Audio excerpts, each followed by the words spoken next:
आज की class start करते हैं।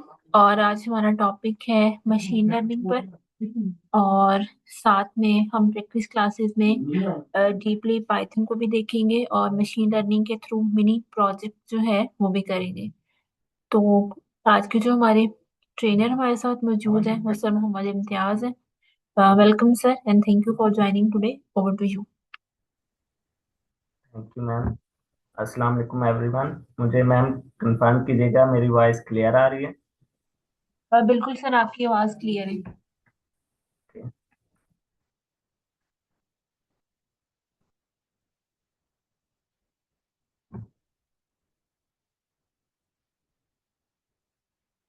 एनीवन, किसी का लास्ट लेक्चर में पाइथन के रिलेटेड जो लेक्चर हुआ था उसके रिलेटेड कोई क्यूरी हो, कोई क्वेश्चन हो तो आप पूछ सकते हैं।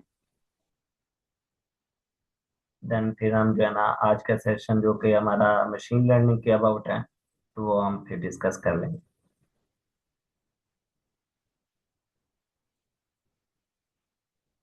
आपका कोई भी क्वेश्चन हो तो आप अनम्यूट कर लीजिएगा, क्योंकि जब स्क्रीन शेयर कर रहे होते हैं तो हम चैट्स वगैरह को नहीं पढ़ पाते। तो आप डायरेक्ट मुझे इंटरप्ट भी कर सकते हैं ड्यूरिंग सेशन।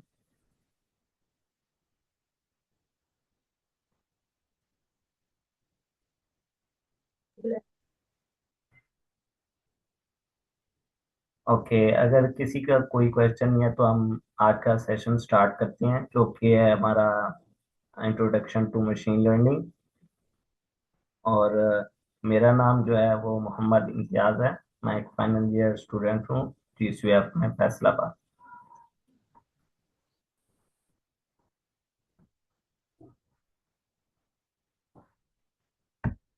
ओके, आप लोगों में से काफी सारे स्टूडेंट्स जो है ना वो नॉन नॉन टेक बैकग्राउंड से हैं। कोई बायोलॉजी से होगा, कोई साइंस रिलेटेड, मतलब होंगे तो स्टेम रिलेटेड। ठीक है। आप लोगों ने मैट्रिक तक मैथ भी पढ़ी होगी। तो मशीन लर्निंग के लिए आपको, हम ये नहीं कहते कि फुली मैथमेटिक्स आनी चाहिए। आपको जितनी मैट्रिक लेवल तक आती थी वो काफी है। ठीक है। क्योंकि मशीन लर्निंग जो है वो ज्यादातर अबाउट है स्टैटिस्टिक, जो कि मैथमेटिक का ही एक मतलब ब्रांच है। तो उस रिलेटेड होते हैं। तो हम आज का सेशन स्टार्ट करते हैं। हमारा जो सेशन होगा वो बेसिकली आपको ओवरव्यू देने के लिए कि machine learning, AI, deep learning, ऐसे नाम जो आप सुनते हैं ये होते क्या हैं, इनमें एल्गोरिदम्स और इनकी कुछ टाइप्स होती हैं, हम उनके बारे में डिस्कस करेंगे। ठीक है। आप सुनते होंगे कि इस बंदे ने ये मॉडल बनाया, या इस प्रॉब्लम को सॉल्व करने के लिए हमने ये मशीन लर्निंग मॉडल बनाया। तो ये मॉडल्स क्या होते हैं, फिर हम बात करेंगे कि न्यूरल नेटवर्क्स क्या होते हैं, ये एक टर्म यूज की जाती है। ठीक है। तो इसका ऑब्जेक्टिव यही है कि आपको थोड़ी सी बेसिक अंडरस्टैंडिंग दी जाए कि आपको मशीन लर्निंग का ओवरव्यू, आपको ये पता चल जाए कि आप जिस भी फील्ड में हैं, ठीक है, आप उस फील्ड में आपके जो रिसर्चर्स होते हैं, आपके जो टीचर्स होते हैं जिन्होंने रिसर्च करनी होती है, तो वो मशीन लर्निंग लाजमी एक पार्ट से यूज कर रहे होते हैं।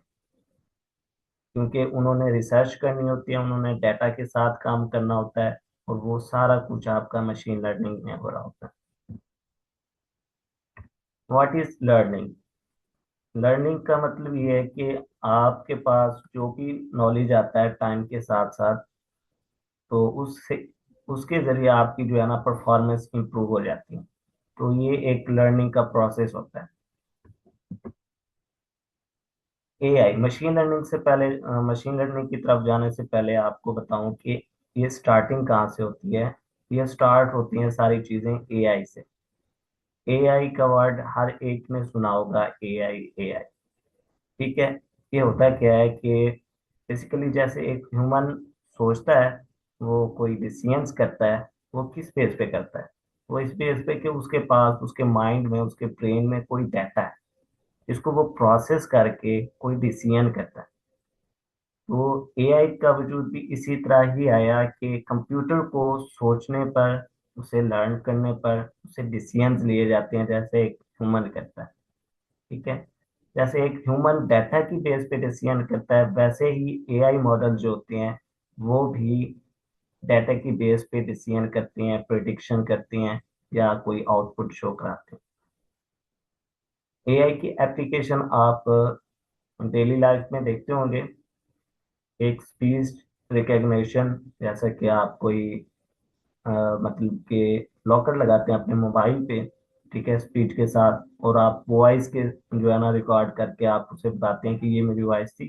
ठीक है, अगर इस वॉइस से ये लॉक वॉइस मैच हो जाए, ठीक है, तो ये लॉक ओपन कर देना मेरे मोबाइल का, अदरवाइज नहीं। तो ये स्पीच रिकग्निशन एक मतलब इसमें फील्ड आ जाती है, ऐसे समझ लें डीप लर्निंग में, उसमें कंप्यूटर विज्ञान में, वो मैं आगे जाके आपको बताऊंगा। ये एक तरह से एप्लीकेशन हो गई। दूसरा ये टेक्स्ट अंडरस्टैंडिंग, हर कोई चैट जीपीटी आजकल यूज कर रहे हैं, एलएलएम्स, लार्ज लैंग्वेज मॉडल्स। तो आप जो भी टेक्स्ट लिख के दे रहे हैं, आप किसी भी लैंग्वेज में लिख के दे रहे हैं, ठीक है, तो एक ब्रांच होती है एआई में, एनएलपी, नेचुरल लैंग्वेज प्रोसेसिंग, ठीक है।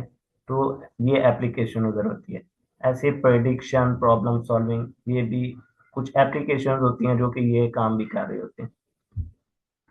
इसका लर्निंग प्रोसेस में जैसे मैंने आपको बताया कि डाटा होता है, उस डाटा की बेस में मशीन जो है ना लर्न करती है, ठीक है। कुछ टेक्निक्स यूज की जाती हैं जिसकी बेस पे वो मशीन जो है ना उस डाटा की बेस पे लर्न कर रही होती है। अब बात करता हूँ कि एआई, मशीन लर्निंग और डीएल, डीप लर्निंग, ये क्या होते हैं, ठीक है। जो मेन है ना एक ब्रांच एआई की, आर्टिफिशियल इंटेलिजेंस, उसकी सब ब्रांचेज हैं। मशीन लर्निंग, उसमें सब ब्रांच है डीप लर्निंग, ठीक है। किसी का कोई क्वेश्चन है?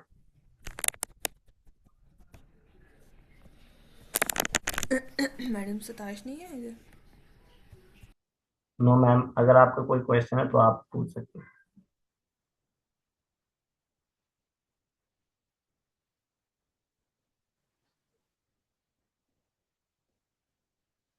कोई क्वेश्चन है तो पूछ सकते हैं, वरना मैं अपना सेशन कंटिन्यू करूं।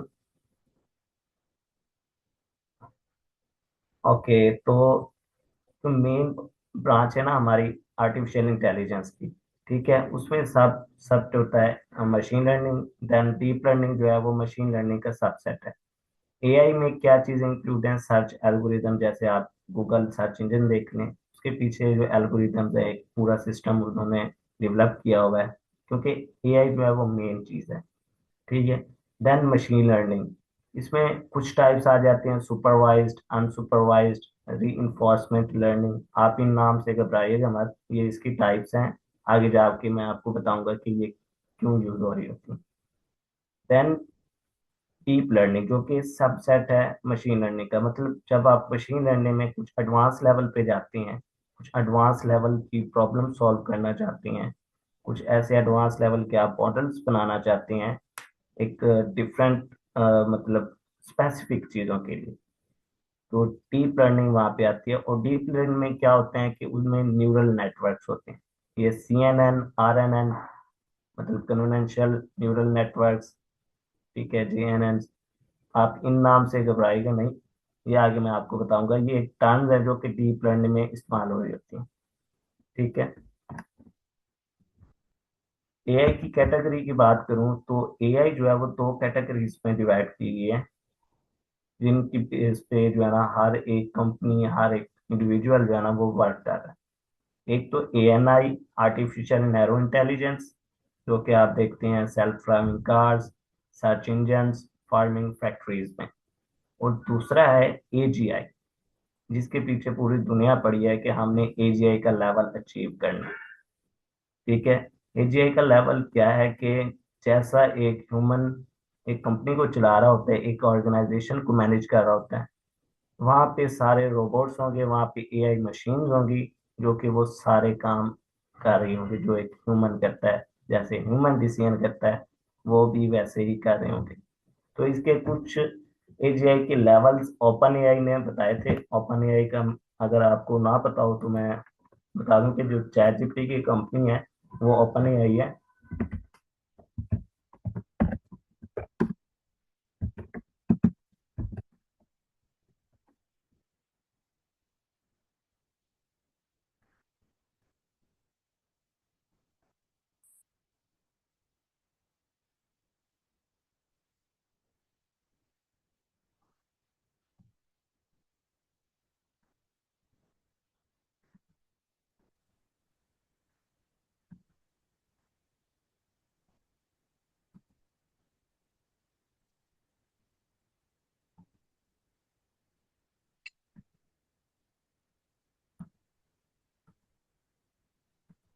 ये इमेज शो हो रही है आपके पास? अभी लोड हो।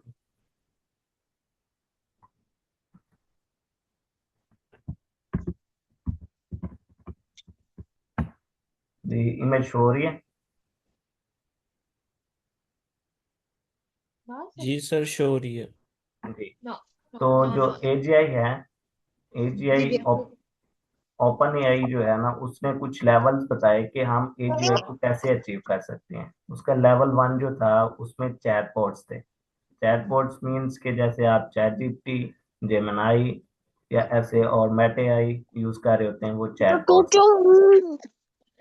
ठीक है, वो लेवल 1 पे था। उसके बाद लेवल 2 के उनमें रीजनिंग आ जाए, वो थिंकिंग एबिलिटी आ जाए उन चैटबॉट्स में, उन एलएलएम्स में। ये लेवल्स 2 पे था।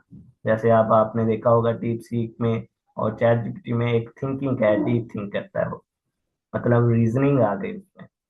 ये लेवल 2 भी उन्होंने अचीव कर लिया। लेवल 3 जो कि 2024 में 2025 में बूम पे आया, वो आया एजेंटिक एआई का। एजेंट्स आ गए। ठीक है, वो एजेंट्स क्या करते हैं, जैसे कि आपके पास एक एजेंट है, वो दूसरे एजेंट के साथ कोलैबोरेट करता है, कम्युनिकेट करता है, वो तीसरे के साथ करता है, फिर कोई चौथे के साथ। एक पूरा नेटवर्क बनाया उन्होंने एजेंट्स का, जो आपस में जो है ना एक ही टास्क के लिए कम्युनिकेट कर रहे होते हैं। इसकी एग्जांपल ऐसे ले लें कि फर्ज करें आपके पास 1000 है, और आप सिस्टम को कहते हैं, एजेंट को, कि मैंने इस स्पेसिफिक जगह पे कोई जगह मेरे लिए रिकमेंड करो, और बुक भी कर दो कि जहाँ पे मेरे पास 1000 में सारा कुछ हो जाए। आपने सिर्फ इतना सा कहा।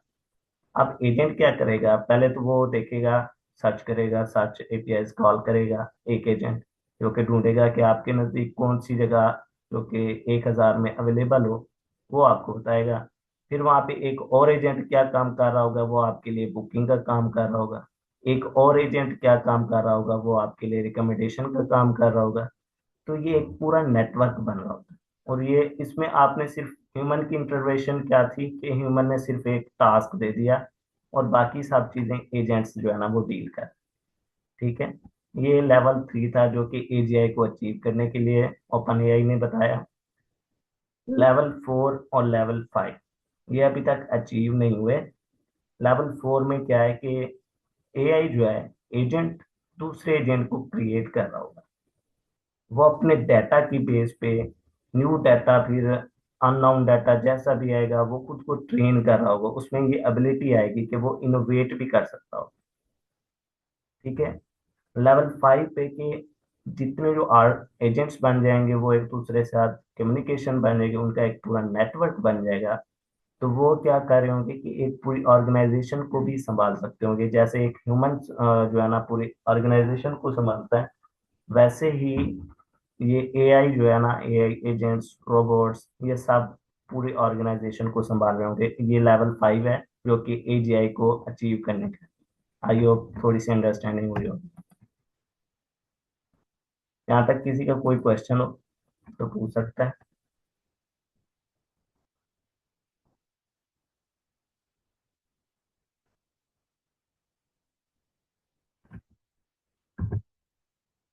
ओके, जो हमारा मेन टॉपिक था मशीन लर्निंग।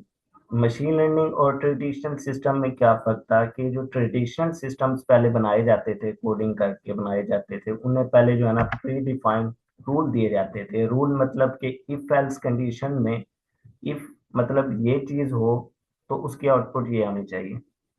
ठीक है, अगर कोई मतलब यूजर आता है, जैसे कल मैंने आपको एग्जांपल दी थी वो लाइब्रेरी वाली, लाइब्रेरी सिस्टम के लिए, उसमें मैंने लूप्स लगाई हुई थी, कुछ चॉइसेस दी हुई थी कि इस चीज के लिए ये चीज होनी चाहिए। मतलब मैंने पहले से ही प्री डिफाइंड रूल बना लिए थे। और साथ ही डाटा, डाटा मतलब यूजर दे रहा था। तो ये ट्रेडिशनल सिस्टम थे, उसकी बेस पे हम आउटपुट बता रहे थे जो कि आंसर्स थे। मशीन लर्निंग में क्या होता है कि आंसर्स और जो आपके पास डाटा है, उसकी बेस पे मशीन लर्निंग का मॉडल लर्न करता है। फिर उसे अननोन वैल्यूज दी जाती हैं कि जो तुमने डाटा से लर्न किया है, अब इन अननोन वैल्यूज से हम आपको टेस्ट कर रहे हैं मशीन लर्निंग मॉडल को, कि हमें प्रिडिक्ट करके बताओ कि तुम्हारी एक्यूरेसी कितनी है और तुम्हारी प्रिडिक्शन सही है कि नहीं इस चीज के बारे में। ठीक है, वो रूल्स जनरेट कर रहा होता है। ठीक है, वो एल्गोरिथम्स बना रहे होते हैं।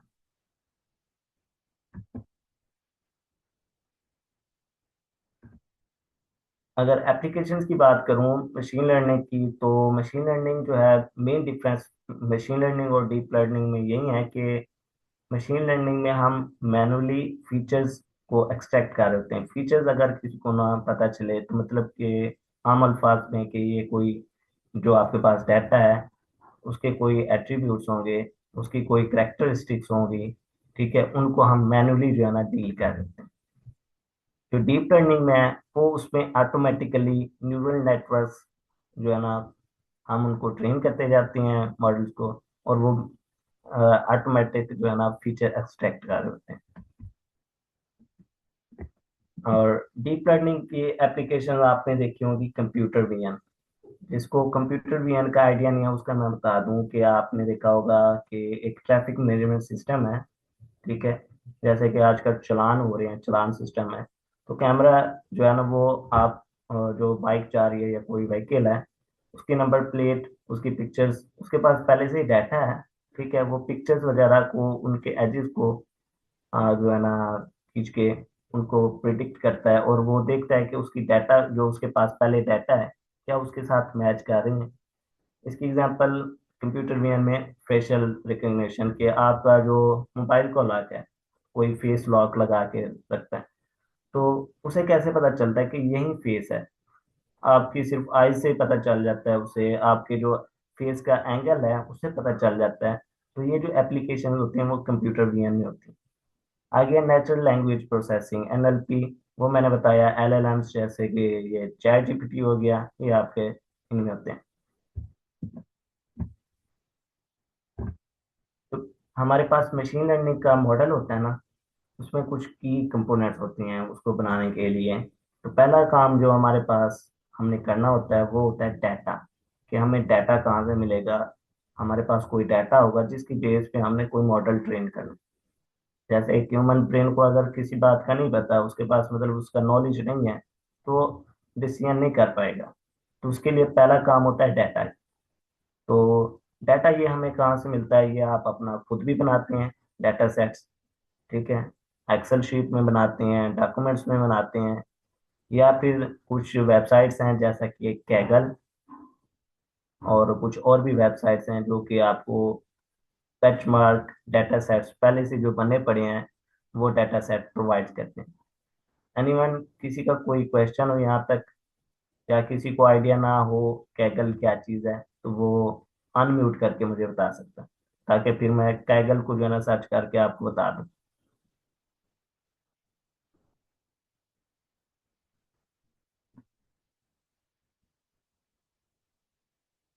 आपको पता है कैगल का?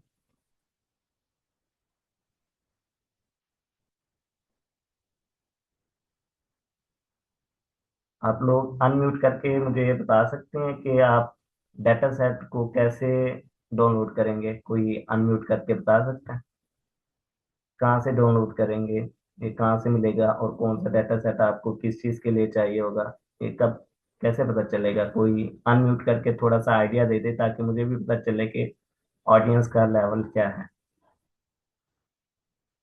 चाहे आप तुका भी लगा दें, कोई इशू नहीं, ये सिर्फ सेशन को इंटरेक्टिव करने के लिए कुछ आप जो है ना कंट्रीब्यूट करें।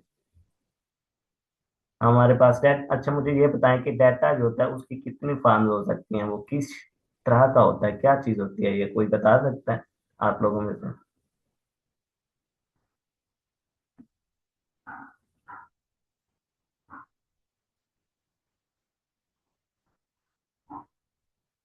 कोई बता सकता है कि मेरी वॉइस आ रही है या मैं सिर्फ बोल ही जा रहा हूँ?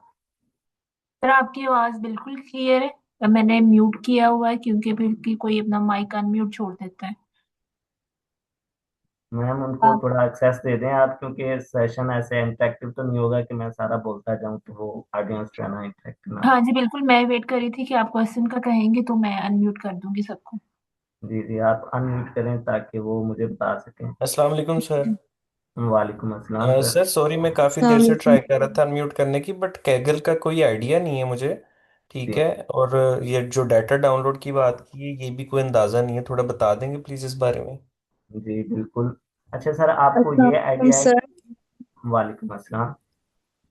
आपने क्वेश्चन वालेकुम पूछा सर। टाइप का, तो मैं कह रही थी कि थ्री टाइप।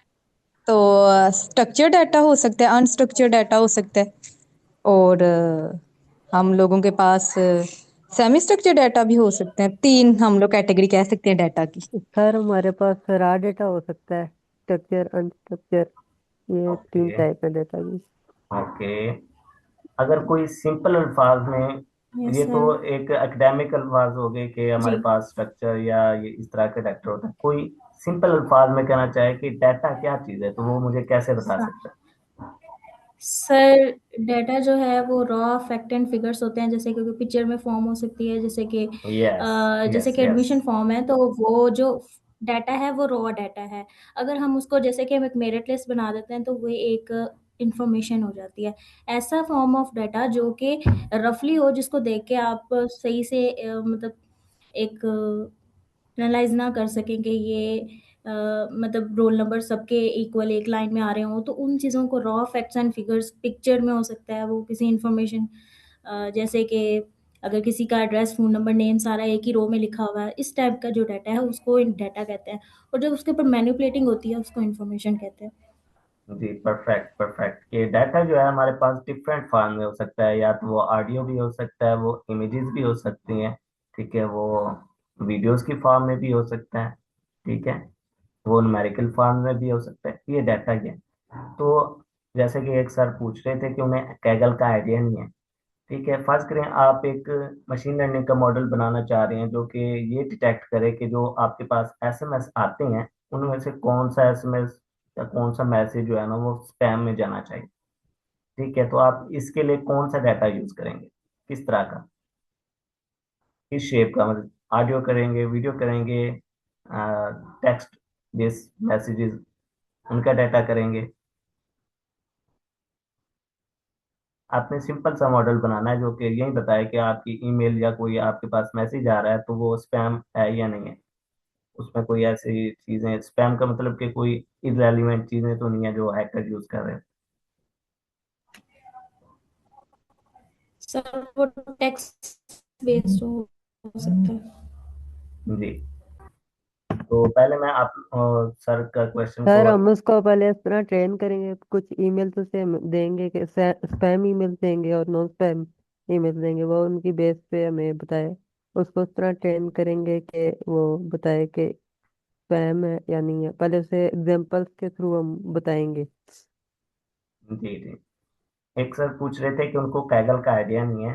ठीक है, तो कैगल एक वेबसाइट है जो कि आपको पहले से प्री बिल्ट, जिन पे पहले ही लोगों ने मॉडल्स ट्रेन किए हैं, उनके पास जो डाटा था वो सारे डाटा सेट आपको अवेलेबल हो सकते हैं।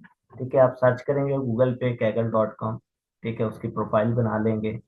ये आपको जैसे गूगल कोलैब पे कल आप पाइथन का कोड कर रहे थे, इसमें भी आप क्रिएट करके न्यू नोटबुक बना सकते हैं, वैसे ही आप कोडिंग इसमें भी कर सकते हैं।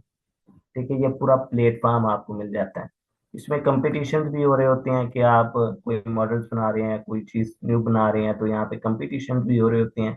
जैसे कि ये हाउस प्राइसिंग के लिए एडवांस कोई मॉडल बना रहे हैं। ठीक है, डाटा सेट की बात कर रहे हैं तो यहाँ आपको हर तरह का डाटा सेट मिलेगा। ठीक है, अब जैसे कि किसी ने ये एक्सरे की बेस पे, ठीक है ना, वो डाटा बनाना था, या fruit fusion data set, fruit की इमेजेस थी उसकी बेस पे, या उन्होंने स्टूडेंट की साइकोलॉजी का लेवल बनाना था, उन्होंने कोई मॉडल बनाना था जो कि आपकी मेंटल हेल्थ, आपकी साइकोलॉजी को प्रिडिक्ट कर सके। तो ये डाटा कहाँ से मिलेगा आपको? इस वेबसाइट से इजीली आपको मिल सकता है, और ये क्योंकि फ्रेंडली वेबसाइट है, आप इजीली इसको थोड़ा सा एक्सप्लोर करेंगे तो आपको आइडिया हो जाएगा।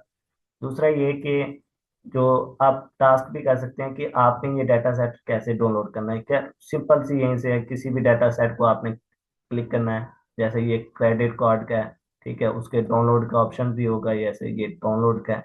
अगर आप डायरेक्ट जो है ना अपनी नोटबुक में, जैसे कि कल गूगल कोलैब खुला हुआ था, उसमें भी इंपोर्ट कर सकते हैं।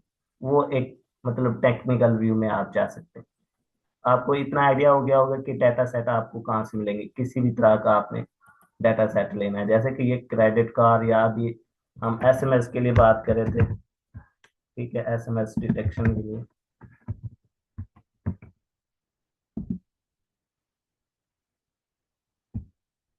जी इन्होंने पहले से ही यहाँ पे आपको काफी सारे डाटा सेट मिल जाएंगे। ठीक है, आप उनकी बेस पे ये सीएसवी फाइल्स हो सकती हैं, एक्सेल फाइल्स हो सकती हैं। ठीक है, इनकी इन डाटा की बेस पे आपने मॉडल को ट्रेन करना है। आगे आपको मैं एंड इस सेशन के एंड पे आपको एक पूरा मैं मॉडल यही बताऊंगा कि आप इस मॉडल को, आखिर ये मॉडल है क्या चीज और इसको ट्रेन कैसे किया जाता है। ये बहुत ही इजी चीज है। आई थिंक सर मैंने आपको। एक बात कहनी थी आपसे कि जी जी हमें ना वो प्रैक्टिकल चीजें भी हमें थोड़ा बताइएगा कि इसमें हम जी लाइब्रेरीज जैसे कि जी जी नमपाई डेटा कैसे क्लीन करते हैं, इस तरह की जी चीजें भी हमें। बिल्कुल बिल्कुल। मैं इसलिए एक जो है ना कोड की फाइल भी लेके आया हूँ, जो कि पूरा एक मॉडल बनाया हुआ है मैंने। ठीक है, वो आपको सेशन के एंड पे इंशाल्लाह मैं बताऊंगा। ओके, यहाँ तक कैगल तक सबको समझ आ गई होगी, डाटा की भी समझ आ गई होगी। डाटा डाटा की बात इसलिए की कर रहे हैं हम कि हमें पहले पता तो हो कि हमने जो मॉडल बनाना है उसके लिए हमें डाटा किस तरह का चाहिए, उसके एट्रीब्यूट्स किस तरह के होने चाहिए, हमें उसको क्लीन कैसे करना है, हमें कहाँ से डाटा मिल सकता है या हम अपना डाटा कैसे बना सकते हैं। उसकी बेस पे आप रिसर्च करते हैं, कोई प्रॉब्लम को सॉल्व करते हैं। ठीक है, जब आपके पास डाटा आ जाता है फिर आप देखते हैं कि मशीन लर्निंग के कुछ एल्गोरिदम्स होते हैं। ठीक है, तो आप उन एल्गोरिदम्स में से कौन सा पिक करेंगे कि आपके डाटा के लिए वो फिट होगा। ये आगे जाके मैं कुछ नाम बताऊंगा कि मशीन लर्निंग में ये एल्गोरिदम्स होते हैं, ये मॉडल्स होते हैं। ठीक है, तो आप कैसे कर सकते हैं। फिर होता है loss and optimization. Loss function क्या होता है कि फर्ज करें आप एक एक्सपेक्ट कर रहे थे कि आपका जो मॉडल है वो बताए कि अ, जैसे एसएमएस की बात करें थे कि स्पैम है या नहीं है। ठीक है, अगर तो आपका मॉडल बता रहा है जैसा आप चाह रहे हैं वैसे कि अगर स्पैम वाला है तो वो स्पैम को पहले से ही बता रहा है कि ये स्पैम है। ठीक है, तो मतलब वो सही से वर्क कर रहा है। अगर आपके एक्चुअल रिजल्ट जो है ना एक्सपेक्टेड रिजल्ट से डिफरेंस उनमें जो है वो ज्यादा आ रहा है तो उसे लॉस फंक्शन कहते हैं। ये इंपॉर्टेंट टर्म है मशीन लर्निंग में, लॉस फंक्शन की। कोई भी मॉडल ट्रेन कर रहे होते हैं तो उसमें आपको ये जरूर जानना होता है कि उसका लॉस फंक्शन कितना आ रहा है। तो ये 0 और 1 के दरमियान हो सकती है। मतलब कि अगर ये वैल्यू ज्यादा आ रही है तो आप अपने मॉडल को दोबारा से ट्रेन करते हैं, अपने डाटा में थोड़ा सा और चेंजिंग करते हैं, उसकी कॉन्फ़िगरेशन में थोड़ी और चेंजिंग करते हैं कि इसका जो डिफरेंस है वो बहुत कम है। उसके लिए ये वर्ड यूज किया हमने, ऑप्टिमाइजेशन का। ये दो चीजें पूरी मशीन लर्निंग में, डीप लर्निंग में, यही दो जो कंपोनेंट टर्म है ना, ये आप हर जगह सुनेंगे। जो चौथा लेवल होता है, जो आपने वो उसकी एक्यूरेसी भी देख ली मॉडल की। ठीक है, आपने ट्रेन भी कर लिया, उसे टेस्ट भी कर लिया। एवेल्युएशन में यहाँ पे मैट्रिक्स का लफ्ज यूज किया, थोड़ा टेक्निकल हो जाएगा। तो एक हम एवेल्युएशन का पार्ट प्रोसेस करते हैं, एक स्टेप आता है ट्रेनिंग के दौरान ही। ठीक है, हम फिर अपने मॉडल को देख रहे होते हैं, उसे न्यू अननोन डाटा दे रहे होते हैं कि उसकी एक्यूरेसी, उसकी प्रेसिजन, उसकी परफॉर्मेंस कैसी आ रही है, ये एवेल्युएशन में आ रही है। देन डिप्लॉयबल, मतलब जैसे कि एक पाइथन और स्ट्रीमलेट से हम एक मॉडल बनाते हैं कि हमने किसी और को भी दिखाना है वेब एप्लीकेशन के लिए। समझ लें कि वो एक वेबसाइट आपने बना ली, आप एक इनपुट की फील्ड वहां पे दे देते हैं कि लोग आए वहां पे अपना टेक्स्ट कोई भी लिखे। ठीक है, और हमारा मॉडल जो है ना प्रिडिक्ट कर देता है। तो ये डिप्लॉयमेंट में आ जाता है। ये इस चीज के लिए पाइथन आपने कल पढ़ ली। ठीक है, स्ट्रीमलेट एक लाइब्रेरी समझ या एक प्लेटफॉर्म समझ लें। ठीक है, जो आपको आपको ये इजी जो है ना फैसिलिटी प्रोवाइड करता है कि आपने जो मॉडल बनाया उसे एक डिप्लॉयबल शेप दे सकें। अगेन मशीन लर्निंग की हिस्ट्री, ये काफी हो जाएगा डेप्थ, इसे रहने दें।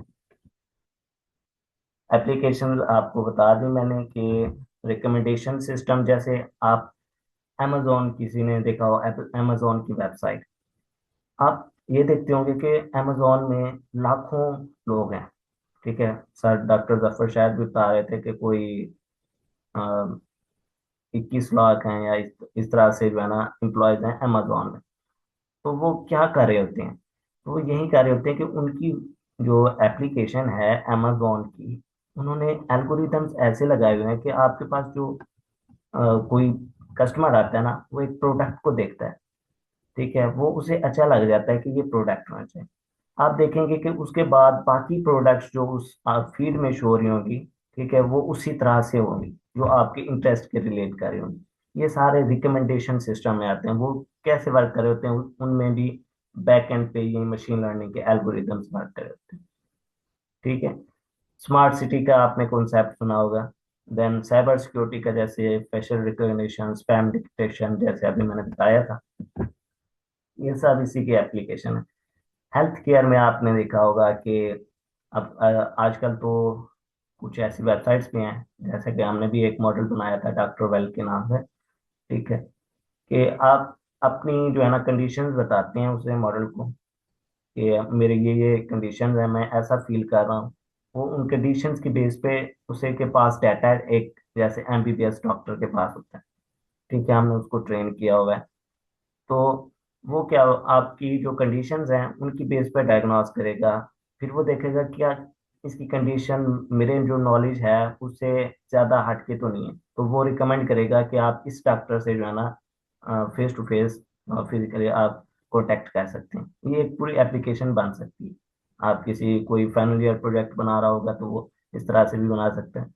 फाइनेंस में भी देखा होगा फ्रॉड डिटेक्शन, के लोन लेते हैं या नहीं लेते, किस कस्टमर को लोन देना चाहिए नहीं देना चाहिए, ये कैसे आपका सिस्टम ये डिटेक्ट कर रहा होगा? वो उसके पास जो डाटा होगा उस कस्टमर का, कि उस कस्टमर की क्या हिस्ट्री रही है, क्या वो लोन टाइम पे कर रहा है कि नहीं, ठीक है। तो उनमें भी ये काम कर रहे होते हैं मशीन लर्निंग की एप्लीकेशन। अब self driving cars, drones, robotics, ठीक है, ऑटोनोमस सिस्टम, यहाँ पे मशीन लर्निंग और डीप लर्निंग के एल्गोरिथम्स वर्क कर रहे होते हैं। आई थिंक कि आपको थोड़ा सा आइडिया हो जाएगा कि मशीन लर्निंग रियल लाइफ में कहाँ कहाँ यूज हो रही है। यहाँ तक किसी का कोई क्वेश्चन?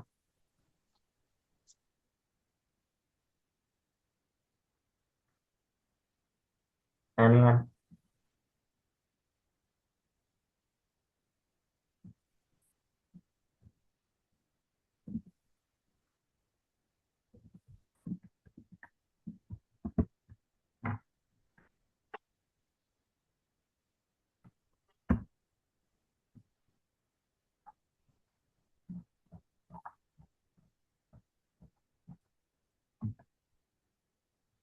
जब आप लोग थक रहे हैं कि आप समझ लें कि काफी ज्यादा हो गया है नॉलेज, तो मुझे स्टॉप कर लीजिएगा, मैं वहीं पे स्टॉप कर दूंगा।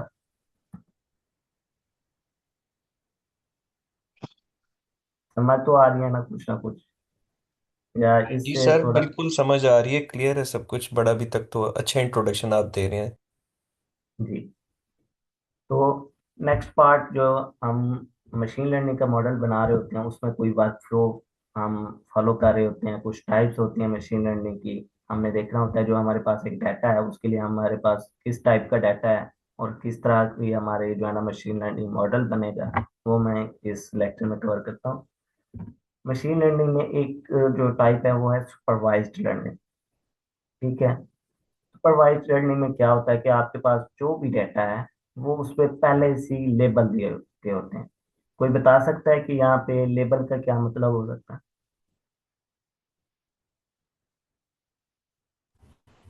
यस सर, सुपरवाइज जैसे कि हमने उसे पहले ऐसे उसको ट्रेन किया होता है कि उसको लेबल दिया होता है, जैसे कि हमारे पास एक बास्केट है, उसके अंदर हमने एप्पल और बनानास रखे हुए हैं, तो उसको हमने एक लेबल दिया हुआ है कि ये जो एप्पल है जो राउंड शेप है रेड है, वो उसको एक लेबल दिया हुआ है एप्पल है, और जो बनाना है येलो कलर के हैं और इस तरह उसकी शेप है तो वो बनाना है, तो उसको एक प्रॉपर लेबल दिया होता है।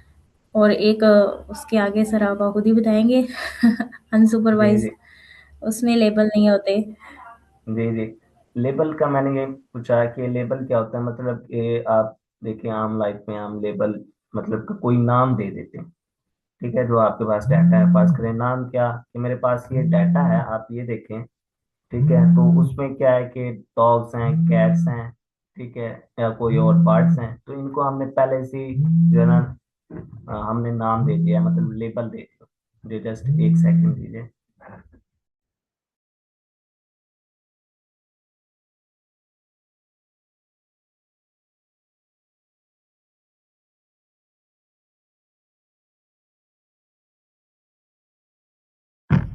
ओके। तो मैं बता रहा था कि हमारे पास जो डाटा है, हमने उसमें हर एक चीज को उसका नाम दिया होता है। ये आसान हो सकता है किसी भी इंसान के लिए कि आप किसी को दिखा दें कि ये जो है ना कैट है, ये डॉग है, उसे बता दें कि ये इस तरह का। जैसे एक बच्चे को हम ट्रेन करते हैं ना, बच्चे को बताते हैं, उसे पता नहीं होता, उसे डाटा दे रहे होते हैं कि इस तरह का एनिमल देखे तो ये डॉग होगा, ये देखे तो वो ये कैट होगा, ये देखे तो ये कोई बर्ड होगा। मतलब हम उसे कोई नाम दे रहे होते हैं। ये सारी लर्निंग कौन सी होती है? ये सुपरवाइज्ड लर्निंग, मशीन लर्निंग की एक टाइप है। ठीक है। इससे हम अपने मॉडल को क्या चीज बताना चाह रहे हैं?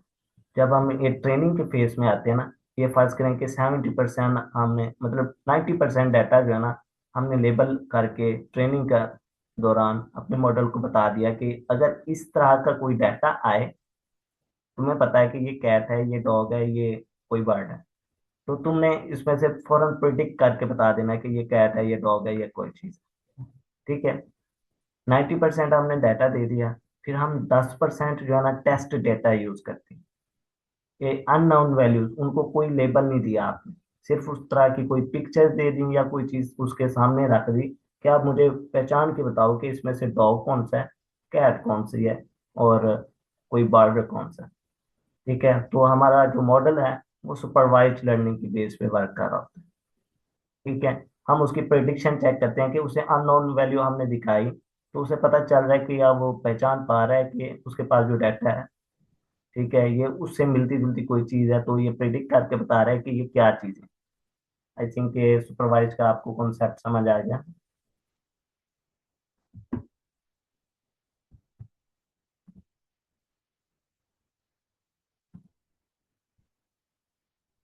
जी, एप्लीकेशन कहाँ पे होंगी? जैसे अभी हम बात कर रहे थे, ये रियल वर्ल्ड में ही आप हर जगह देख रहे होंगे। स्पैम फिल्टरिंग, ईमेल्स के लिए, एसएमएस के लिए, वहां भी आप फिल्टर ही करके बता रहे हैं। उसके आपके पास जो मॉडल है, आपने ट्रेन किया है, उसे कुछ आपने पैरामीटर्स बता दिए हैं कि अगर इस तरह का टेक्स्ट आपको मिले, ठीक है, या इससे मिलता जुलता मिले, तो प्रिडिक्ट करके बता दो कि ये डेंजरस टेक्स्ट है, या ईमेल ये डेंजरस है। ठीक है। तो वो आपका सिस्टम बन जाता है।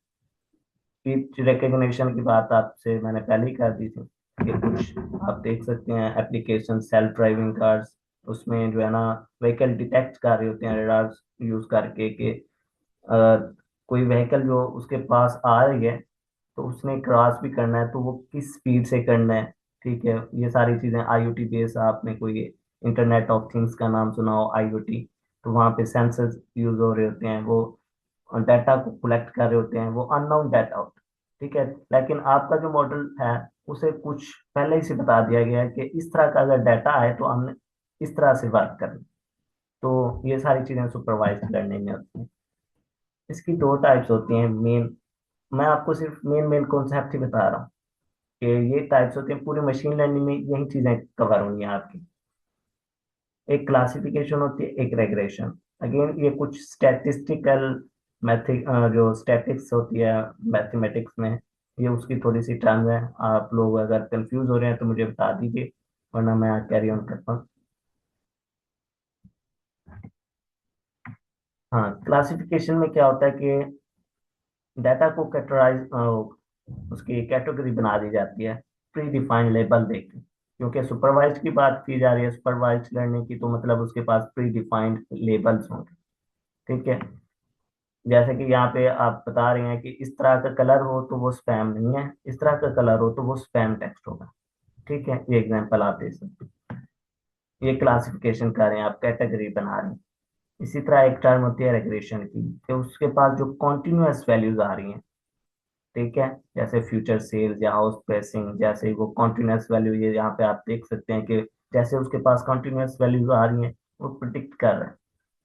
ठीक है, उनकी बेस पे।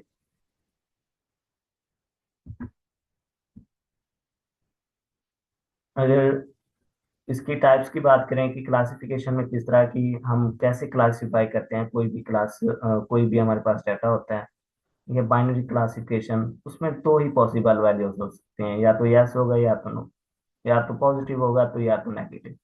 ठीक है, जैसे ये कहाँ पे यूज होगी, फर्ज करें एक कोविड, ठीक है, टेस्ट हो रहे थे कोविड के, तो वो देखेंगे कि पेशेंट को जो है ना कोरोना वायरस है या नहीं है, ठीक है, पॉजिटिव आया कि नहीं आया, वहां पे आपका मॉडल इस बेस पे बात कर रहा होगा, बाइनरी क्लासिफिकेशन आप कर रहे होंगे डाटा की। ठीक है, मल्टी क्लासिफिकेशन में क्या होता है कि इसमें ज्यादा जो है ना आउटकम्स होती हैं, इसमें आपके पास रेंजेस बन जाती हैं, चाइल्ड होगा, अडल्ट होगा, या बूढ़ा होगा, एल्डर होगा पर्सन, इस तरह से। ये जो हम बात कर रहे हैं एल्गोरिथम्स, मॉडल्स, ये कुछ नाम है जो कि आप डिफरेंट डाटा के लिए उस बेस पे जो है ना आप सिलेक्ट करते हैं कि हमने जो मॉडल बनाना है, हमने कौन सा एल्गोरिदम यूज करना है।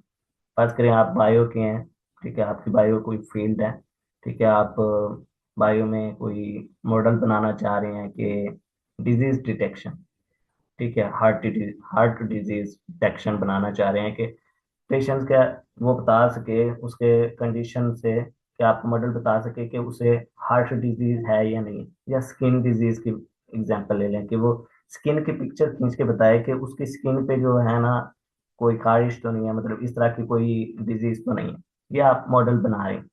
ठीक है, फिर उसके लिए आपने सोचना होगा कि मुझे कौन सा एल्गोरिदम लगाना चाहिए। वही एल्गोरिदम जो आप उस मॉडल में लगाएंगे, वो मॉडल आपका उस एल्गोरिदम के नाम से बन जाए। जी, किसी का कोई क्वेश्चन? हाँ जी, वो करते हैं ना सही बड़ा। जी, किसी का कोई क्वेश्चन है? बड़ा सही है भाई। तुमने कल कौन से कपड़े पहने? सुबह। मैम, मैम निम्रा, आप हाँ। अनम्यूट अनम्यूट कर दें। पंजी। क्लियर हाँ। ओके, ये कुछ जो है ना कॉमन सुपरवाइज्ड लर्निंग के एल्गोरिदम्स हैं। ठीक है, कैनन एल्गोरिदम,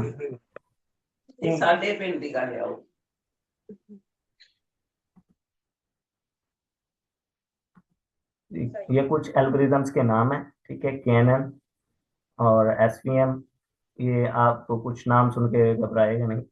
ये फर्ज करें कैनन, ये किस चीज के लिए यूज होगा कि डिस्टेंस बेसिस बेस पे हम कोई मॉडल बना रहे हैं, जैसे आपने देखा ना कि ऑटो ड्राइविंग कार्स हैं, वो डिस्टेंस मैच कर रही हैं, फर्ज के मीटर किलोमीटर की बेस पे।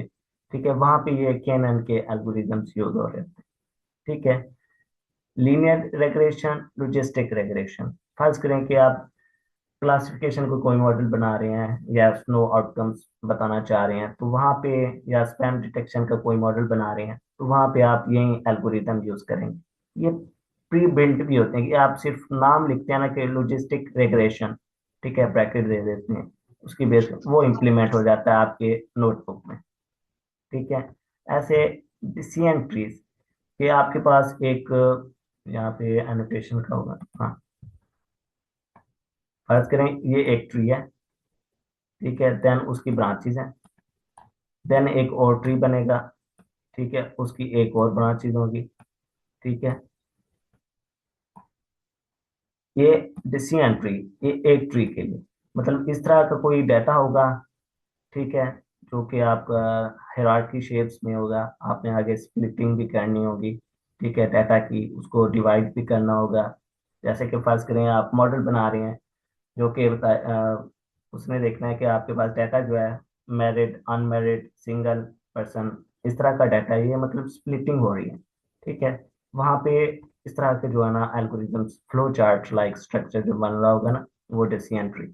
रैंडम फॉरेस्ट क्या है कि जो ये डिफरेंट डिसीजन ट्रीज बन रहे हैं ना, ये ट्रीज मिल के आप इसमें काफी सारे ट्रीज, ये एक जैसे जंगल बन जाता है, फॉरेस्ट, ये उसी कॉन्सेप्ट को आप समझ लें, ये रैंडम फॉरेस्ट का आप यूज करेंगे एल्गोरिथम।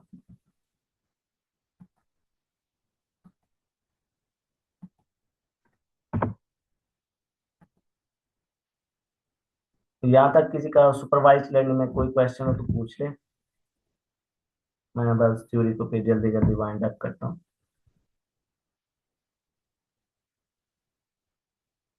जी। अब सुपरवाइज तो आपने पढ़ ली। अब यहाँ पे अनसुपरवाइज जो कि दूसरी टाइप है, आपके पास कोई डाटा होगा, ठीक है, जो कि नॉन लेबल होगा, उसके पर लेबल नहीं दिए होंगे। तो इस तरह के डाटा में आपका मॉडल कैसे वर्क करेगा? कोई बता सकता है? कोई आइडिया बता दे कि इसमें आपने, फर्ज करें आपके आपके एक छोटा सा बच्चा है ना, ठीक है, उस बच्चे को आप नहीं बता रहे कि ये पेंसिल है, ये पेन है, ये बोतल है, ठीक है, ये कैट है, ये डॉग है। लेकिन आप उस बच्चे के सामने वो चीज रख रहे हैं, बोतल रख रहे हैं, आप पूछ रहे हैं कि मुझे बताओ कि ये क्या चीज है। मतलब आपके जो बच्चा था उसे नहीं पता, उसके पास पहले नॉलेज नहीं है, उसके पास लेबल डाटा नहीं है, ठीक है। तो आप में से कोई बता सकता है कि ऐसा मॉडल जो होगा वो किस तरह से वर्किंग कर रहा होगा? कोई आप तुक्का भी लगा सकते हैं, कोई आइडिया दे दे मुझे। यस सर, ये इनकी शेप्स, कलर, और जैसे कि आपने पिक में ही बनाया हुआ है कि एक फर्स्ट जैसे कि अनलेबल ट्रेन डाटा है, तो इसके ऊपर आपने इसके अंदर मिक्सचर है, मतलब बर्ड्स, शायद कौन से एनिमल्स हैं, तो इनकी शेप्स जो सिमिलर काइंड ऑफ शेप्स हैं, और मतलब जो उनको एक कैटेगरीज में किया हुआ है, तो ये अनलेबल डाटा है क्लास। जी। कोई और अपनी इनपुट देना चाहे, कोई और अपना आइडिया शेयर करना चाहे, प्लीज अनम्यूट करें अपने आप को, ताकि मुझे थोड़ा आइडिया हो कि आपको थोड़ी समझ आ रही है कि नहीं आ रही। मैं उस लेवल पे फिर जो है ना लेके चलूँ। कोई और आइडिया दें, अपना शेयर करें, एनी पर्सन।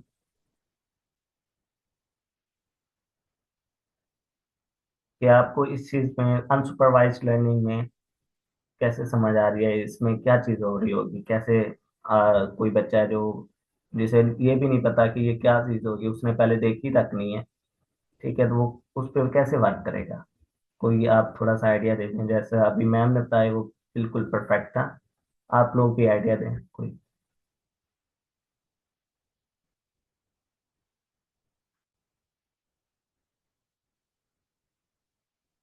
एनीवन? अगर सर, आप, मुझे जी जी। मुझे ये लगता है, मैं ज़्यादा तो नहीं जानता, बट मुझे ये लगा इस सामने जो मॉडल है अनसुपरवाइज लर्निंग है, इसको देख के कि वो डाटा को ही अंदर अपने डाटा के साथ मैच करेगा, जो सिमिलर होगा उसको एक लेबल में डाल देगा। ऐसा तो नहीं है कहीं? जी, मतलब ये आपने एक पूरा सा एक मतलब कि वो क्या कहते हैं, टोकरी दे दी है, बच्चे के सामने टोकरी रख दी, ठीक है। आपने उसे बताया कि ये टोकरी में डिफरेंट तरह के जो है ना फ्रूट्स हैं या कोई भी चीज, ठीक है। अब आप बच्चे को टेक्स्ट कह रहे हैं कि आप आउटपुट बताओ कि इस टोकरी में से क्या क्या चीजें हैं। वो बच्चा क्या करेगा? उसमें से पहले तो वो देखेगा किसका कलर सेम है, जैसे मैम ने, जैसे आप अभी भी कह रहे हैं कि वो देखेगा कि ये चीज इस तरह से मिल रही है, तो मुझे इनका एक अलग से डब्बा बना लेना चाहिए, मुझे वो चीज इधर रख लेनी चाहिए, ठीक है। फिर और एक बंदा देखेगा कि इसकी शेप, इसका कलर, इसका साइज, इसकी स्ट्रेंथ, ठीक है, वो इससे मैच कर रही है, उसके सिमिलर करेक्टरिस्टिक्स हैं, प्रॉपर्टीज हैं, तो मैं उसे अलग से रख। वो इस तरह जो है ना क्लासिफिकेशन का, इसमें क्लासिफिकेशन तो नहीं होती, लेकिन वो इस तरह से ग्रुपिंग कर देगा, ठीक है। यहाँ पे ग्रुपिंग का जो है ना कॉन्सेप्ट होता है। फिर उस ग्रुप्स की बेस पे, जो कि सिमिलर डाटा पॉइंट्स दे रहे होंगे, उनकी बेस पे वो पैटर्न आइडेंटिफाई करेगा, ठीक है। ये आपको एग्जांपल दूं रियल लाइफ में। फर्ज करें एक शॉपिंग मॉल में कस्टमर जाता है डेली बेस पे, वो मिल्क लेता है, ठीक है, साथ में ब्रेड भी लेता है। फिर बाकी कस्टमर्स देख, मिल्क लेते हैं, ब्रेड लेते हैं, सीरियल लेते हैं, ऐसे ही बाकी भी। ऐसे समझे कि 100 कस्टमर्स आ गए। अब मॉडल्स जो है ना वो देख रहा है कि कुछ कस्टमर्स जो हैं वो मिल्क के साथ ब्रेड भी ले रहे हैं। वो उसकी ग्रुपिंग कर देगा कि इसका रिलेशनशिप आप इसमें जो बन रहा है वो कितना ज्यादा बन रहा है, कि 80 कस्टमर्स जो है ना वो मिल्क के साथ ब्रेड भी ले रहे हैं। तो मतलब ये मेरा प्रोडक्ट अच्छा सेल होने वाला है। वो इसकी प्राइस भी बढ़ा सकता है, वो अपने ऑनर को ये भी बता सकता है मॉडल कि ये जो आपका प्रोडक्ट है ये कस्टमर जो है ना इस पे विलिंग है, ठीक है, आप इसके जो है ना ये इस तरह मैनेज कर सकते हैं। ये वहाँ पे भी जो है ना यूज हो रही होगी। आई थिंक आपको इससे थोड़ा आइडिया होगा कि रिलेशनशिप बना देता है, उसमें ग्रुप्स बना देता है कि इतने परसेंट पे ये चीज हो रही है, ठीक है, इस पे आपको ये डिसीजन मेकिंग में आसानी होगी कि आपका कौन सा प्रोडक्ट ज्यादा सेल हो रहा है। ठीक है, ये रियल लाइफ आर्म से एग्जांपल आपको देखेंगे। हाँ, जो कि अभी मैंने एप्लीकेशन की बात की थी, ये उसी तरह से एग्जांपल समझ लें थोड़ा सा कि कस्टमर सेगमेंटेशन के सिमिलर ऑब्जेक्ट्स की बेस पे कि कस्टमर्स, कुछ कस्टमर जो कि मिल्क ले रहे हैं और सीरियल भी ले रहे हैं या ब्रेड ले रहे हैं, वो इस तरह से ग्रुप बना देगा ग्रीन में। कुछ जो है ना वो मिल्क ले रहे हैं और मिल्क के साथ बटर भी ले रहे हैं, तो वो इस तरह का ग्रुप बना देगा। आई थिंक आपको यहाँ पे थोड़ा सा आइडिया होगा। दूसरा एक इम्पोर्टेंट कॉन्सेप्ट होता है डिमेंशनैलिटी रिडक्शन का। ये बहुत इंपॉर्टेंट है। जब आप डाटा के साथ खेल रहे होते हैं ना, आप अपने मॉडल को ट्रेन कर रहे होते हैं, अब सारा डाटा आपके पास सही से क्लीन शेप में तो नहीं होगा। किसी में मिसिंग वैल्यूज भी हो सकते हैं, किसी का नेम नहीं लिखा होगा। फर्स्ट करें आपने, जैसे एक मैम ने बताया कि आप फॉर्म्स में डाटा लेते हैं, कोई भूल जाता है कि वो अपनी एज नहीं लिखता, कोई भूल जाता है कि अपना लास्ट नेम नहीं लिखता, या कोई भूल जाता है कि उसने कोई फाइल अपलोड करनी थी वो अपलोड ही नहीं करता। तो इस तरह आपके पास डाटा कलेक्ट हुआ होता है, ऐसे ना। तो ये डायमेंशनैलिटी रिडक्शन का जो कॉन्सेप्ट होता है कि उसमें से कुछ वैल्यूज, फर्ज करें कि कोई ऐसी वैल्यूज इंटर कर देता है जो कि नेसेसरी नहीं होती आपके मॉडल के लिए, जो कि हार्मफुल होती हैं।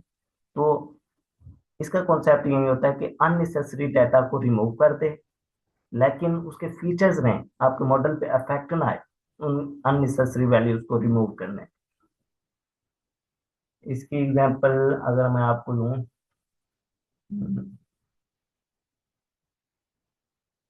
कोई आप में से कोई आइडिया लगा सकते हैं, मेरे माइंड में अभी नहीं आ रही, कि आप अननेसेसरी डाटा तो रिमूव कर लें। फर्स्ट करें आप फार्म से आपने डाटा कलेक्ट कर लिया, उसमें से कुछ चीजें जो है ना अननेसेसरी हैं, जो कि हो ना हो फर्क नहीं पड़ता आपके मॉडल के लिए।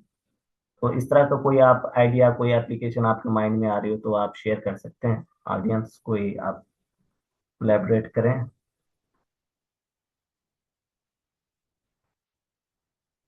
एनीवन?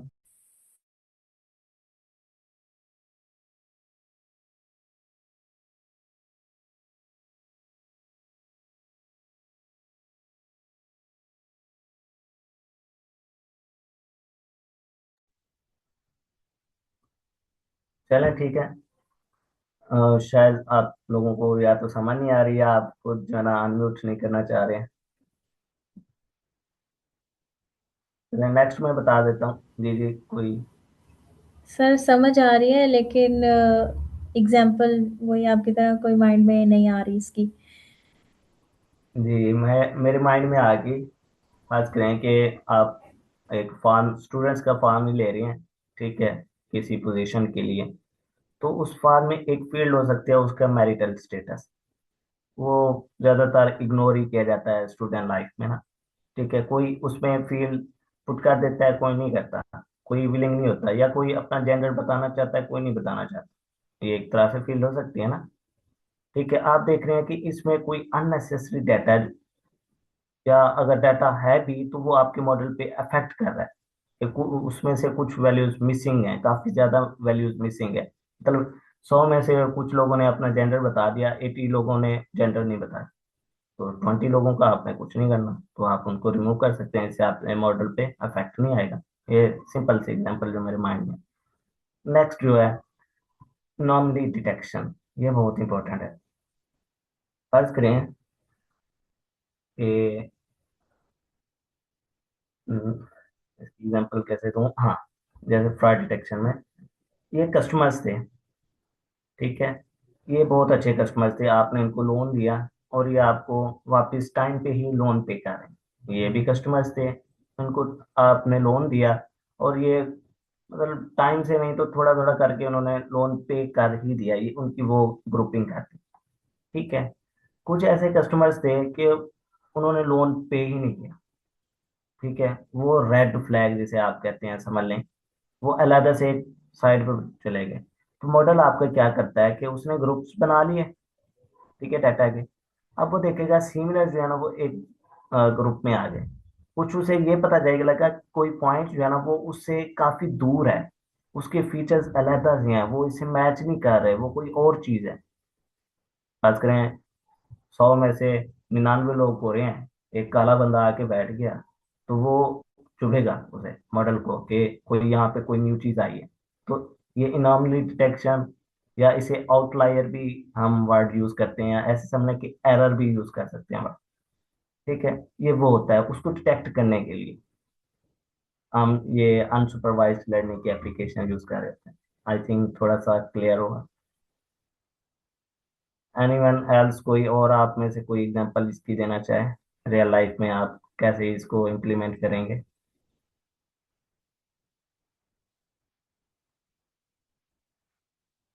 मैम मुझे हमारे पास 2 घंटे हैं, 1.5 घंटा है। मुझे ऑडियंस भी बता सकते हैं जब आप थक जाएं तो मैं उस टाइम से जो है ना फिर कंक्लूड करूं सेशन को। सर हमारी आज मेन क्लास है तो वो मेनली 2 आवर्स की है। अगर आप 1.5 आवर में हम कंप्लीट कर सकते हैं, अगर आपका कंटेंट हमारा पूरा हो जाए तो। कंटेंट तो काफी है, मुझे ऑडियंस से पूछना है, वो थक जाए तो फिर कंटेंट का कोई फायदा नहीं है ना। बिल्कुल अगर वो सर, ऑडियंस बता सकती है हमें। जी, ऑडियंस को अगर इंटरेस्ट आ रहा है, उन्हें समझ आ रही है कि, क्योंकि मेरा यही मकसद था आज के सेशन का कि आप जिस भी फील्ड में हैं, आप अपनी फील्ड में देखें कि आप कहाँ पे मशीन लर्निंग यूज हो रही है, कैसे आपने यूज करना है, आपने आगे जाके रिसर्च भी करनी है, आपने पीएचडी भी करनी है। तो हर फील्ड में मशीन लर्निंग यूज हो रही होगी यहाँ तक। नहीं नहीं सर सर, आप मुझे प्लीज इससे तो हमें नहीं है। सर आप प्लीज हमें थोड़ा प्रैक्टिकल करके बताएं, ऐसे हमें बिल्कुल भी समझ नहीं आती और इंटरेस्ट भी डेवलप नहीं होता ऐसे। बहुत ओके से मैं, बच्चे नॉन नॉन टेक बैकग्राउंड से हैं, उन्हें तो नहीं पता चलना कि उन्होंने कैसे आगे इम्प्लीमेंट करना है इसको। जी जी, मैं टेक्निकल भी बताऊंगा आगे जाके इसके बाद में ना। सर बहुत इंपॉर्टेंट टॉपिक है, मेरे ख्याल में तो थोड़ा मुश्किल हो रहा है हम नॉन टेक लोगों के लिए समझना। बट आई जी गेस यू जी शुड कंटिन्यू, बिकॉज जाहिर ही बात है पहली दफ़ा पढ़ रहे हैं तो थोड़ा सा तो इसको एब्जॉर्व करने में मुश्किल होगी, और कुछ हम आपसे भी थोड़ा सीखेंगे, फिर बाद में अपनी रिसर्च करेंगे उस सारे डाटा पे जो आज आप बता रहे हैं, तो जी फिर जी। कहीं जाके हम एब्जॉर्व कर पाएंगे और प्रॉपर सीख पाएंगे ना। तो आई गेस थोड़ा सा कंटिन्यू करते हैं 15-20 मिनट और इसको, मतलब मुश्किल है बट ठीक है, आप कंटिन्यू करें। कुछ मतलब आप इतना अच्छा एलेबोरेट कर रहे हैं, हर टर्म इतने अच्छे से एक्सप्लेन कर रहे हैं, तो I think you should continue, though it's difficult for us but you should continue. Okay, अगर मतलब कोई डेप्थ में भी पढ़ना चाहता है ना मशीन लर्निंग का, तो मैं मशीन लर्निंग का एक कोर्स पढ़ा रहा हूँ आई कोड ग्रुप पे, 10 PM सेशन है। ठीक है, आप वो भी ज्वाइन कर सकते हैं, अभी 2-3 दिन ही हुए हैं उसको स्टार्ट किए हुए हैं। ओके, जैसे सुपरवाइज्ड लर्निंग के एल्गोरिथम्स थे, उनके नाम दिए हुए थे, यहाँ पे भी कुछ नेम्स हैं, ठीक है, वो आप देख सकते हैं। लास्ट जो इसकी टाइप होती है ना मशीन लर्निंग में, ठीक है, आप किसी भी डोमेन में है, कोई भी एप्लीकेशन बना रहे हैं आप, कि सारा कुछ इन 3 टाइप्स में ही घूम रहा होगा। आपने अपने डाटा के साथ खेलना होगा तो इन 3 टाइप्स में से कोई एल्गोरिदम चूज करना होगा, इन 3 टाइप्स में से ही कोई चीज यूज करनी होगी। लास्ट है री इन्फोर्समेंट लर्निंग। कोई इसमें से मुझे बता सकता है कि री इन्फोर्स का क्या मतलब हो सकता है? आपके पास एक, मतलब एक बच्चे को आप ट्रेन कर रहे हैं तो उसे री इन्फोर्स यहाँ पे टर्म से क्या समझ आ रही है आपको, क्या कर रहे हैं उसे? ये यस सर, इसमें है कि जैसे कि हमने एक मॉडल है उसको ट्रेन किया है। फॉर एग्जांपल हमने उसको या ऐसे कह लें कि हमने कोई मॉडल बनाया है, कोई वर्जन बनाया है, व्हाट्सएप का ही कोई वर्जन बनाया है। तो हम उसको एक्चुअल रिलीजिंग से पहले उसको एक उसका मेटा या कुछ उसका या उस तरह का बीटा वर्जन कुछ रिलीज करेंगे, तो उसके ऊपर मेन लोगों के फीडबैक लेंगे कि उसको यूज़ करते हुए क्या मसले आ रहे हैं।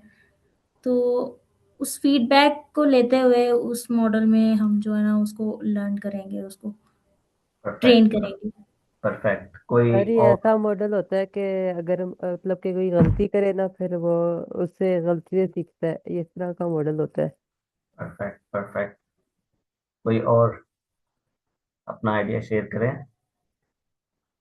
सर इसमें ये होगा कि अगर ये काम बिल्कुल अच्छा करेगा ना तो उस पे आगे यूजर को एक रिवॉर्ड देता है, और अगर गलत गलत करेगा तो एक पेनाल्टी मिल जाती है उसको, और ऐसे परफेक्ट ही कर करके ये सीखता रहता है। परफेक्ट परफेक्ट, आप तीनों ने बिल्कुल परफेक्ट बताया है। अब क्योंकि मैं अगर अकेला बताता तो आप लोगों को कुछ ही टाइम बता सकता था। अब आप लोगों की कोलैबोरेशन से ना बाकियों की भी समझ आई होगी कि हाँ इसका मतलब ये भी हो सकता है, इसका मतलब ये भी हो सकता है। ठीक है, जैसा कि अभी बताया इन्फोर्समेंट, कि आपने जो मॉडल बनाया है, ठीक है, उसमें एक ऑब्जर्वेशन की भी स्किल आ गई। ठीक है, आप उसको ऑब्जर्वेशन मतलब कि रीइंफोर्स भी कर रहे हैं कि वो उससे लर्न करे कोई चीज।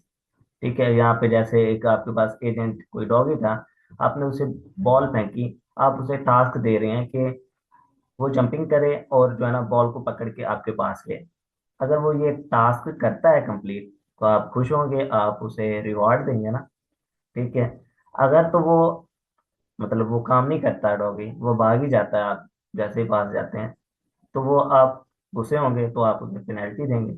फिर उस डॉगी को पता चलेगा कि मुझे इस काम के बदले में, वो ऑब्जर्व करेगा कि मुझे इस काम के बदले में पेनल्टी पड़ी है, तो मैंने कहाँ पे गलती की, मेरे डाटा में, ट्रेनिंग में कहाँ पे गलती हुई। ठीक है, वो खुद को री कर रहा होगा। ठीक है, फिर वो उस पेज पे, जैसे मैम ने बताया, फीडबैक की बेस पे जो है ना वो लर्न कर रहा होगा। ठीक है, और उससे आपका मॉडल इम्प्रूव कर रहा होगा। तो इस तरह का जब आपने मॉडल बनाना होता है, तो उसमें ये री लर्निंग का कॉन्सेप्ट यूज होता है। अगेन एक्शन होता है इसमें, ऑब्जर्वेशन एक्शन के आपने उसे जंपिंग का कहा या कैचिंग बॉल का कहा, ऑब्जर्वेशन का बताया कि वो एजेंट ऑब्जर्व करेगा इन्वायरमेंट की बेस पे। ठीक है, देन रिवार्ड बेस्ड सिस्टम होता है। इससे क्या होता है कि जो आपके पास एजेंट होता है, उसकी डिसीजन मेकिंग इम्प्रूव होती है, ताकि वो मैक्सिमम रिवार्ड ले सके टाइम के साथ। यहाँ तक किसी का कोई क्वेश्चन हो इन तीनों टाइप्स में से?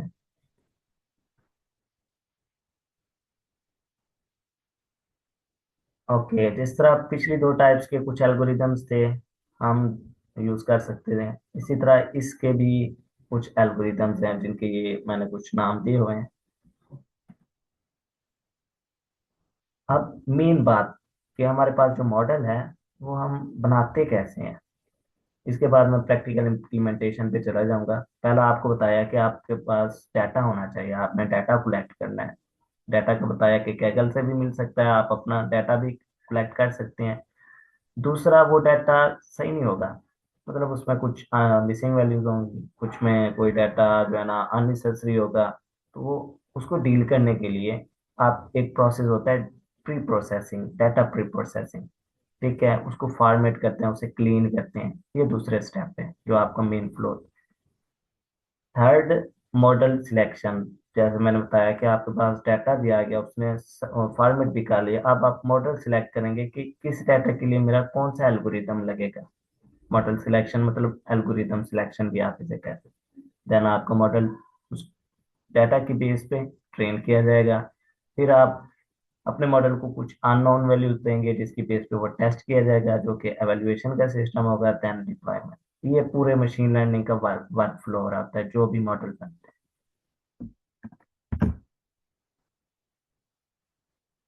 यहाँ तक किसी का कोई क्वेश्चन?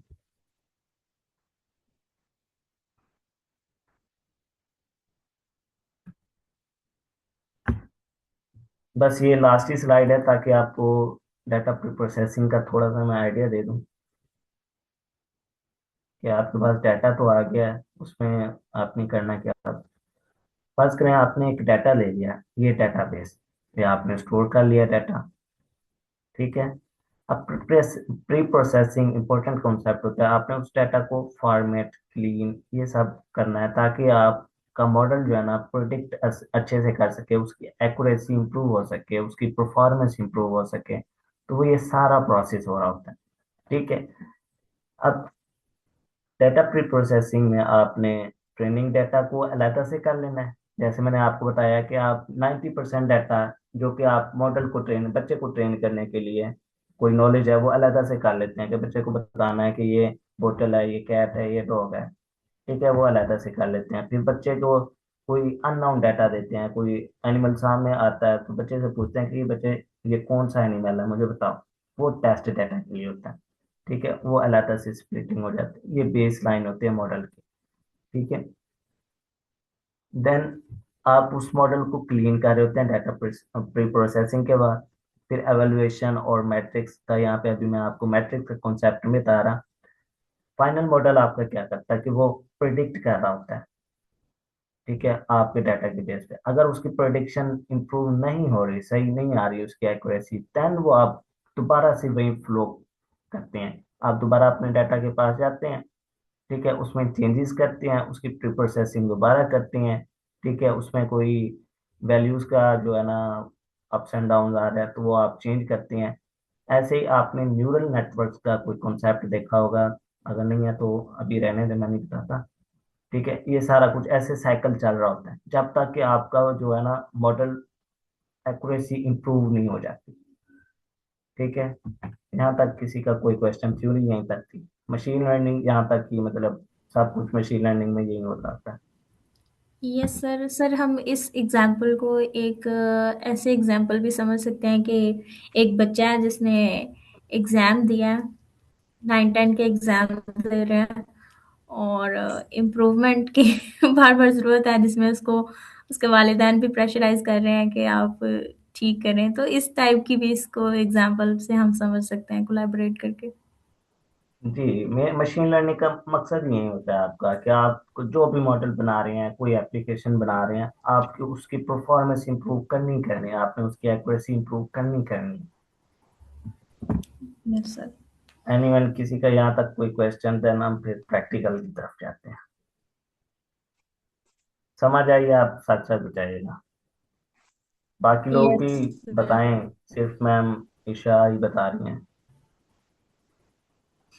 यस सर, मुझे लगता है कि मेरे ये जो 3 4 चीज़ें हैं ये ज़्यादा इम्प्रूव हो गई हैं, क्योंकि मैंने पिछले साल ये पढ़ी थी।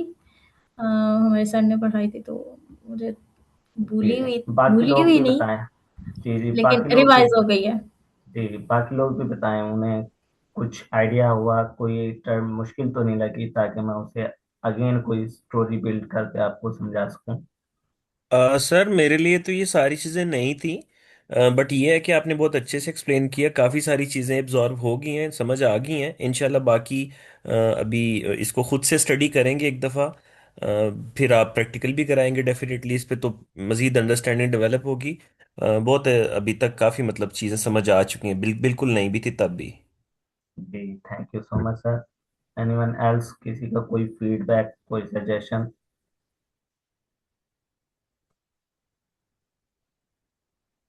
देखिए, आई कोड का मकसद यही है, हम, आप देखिए मुझे बोलना तक नहीं आता था।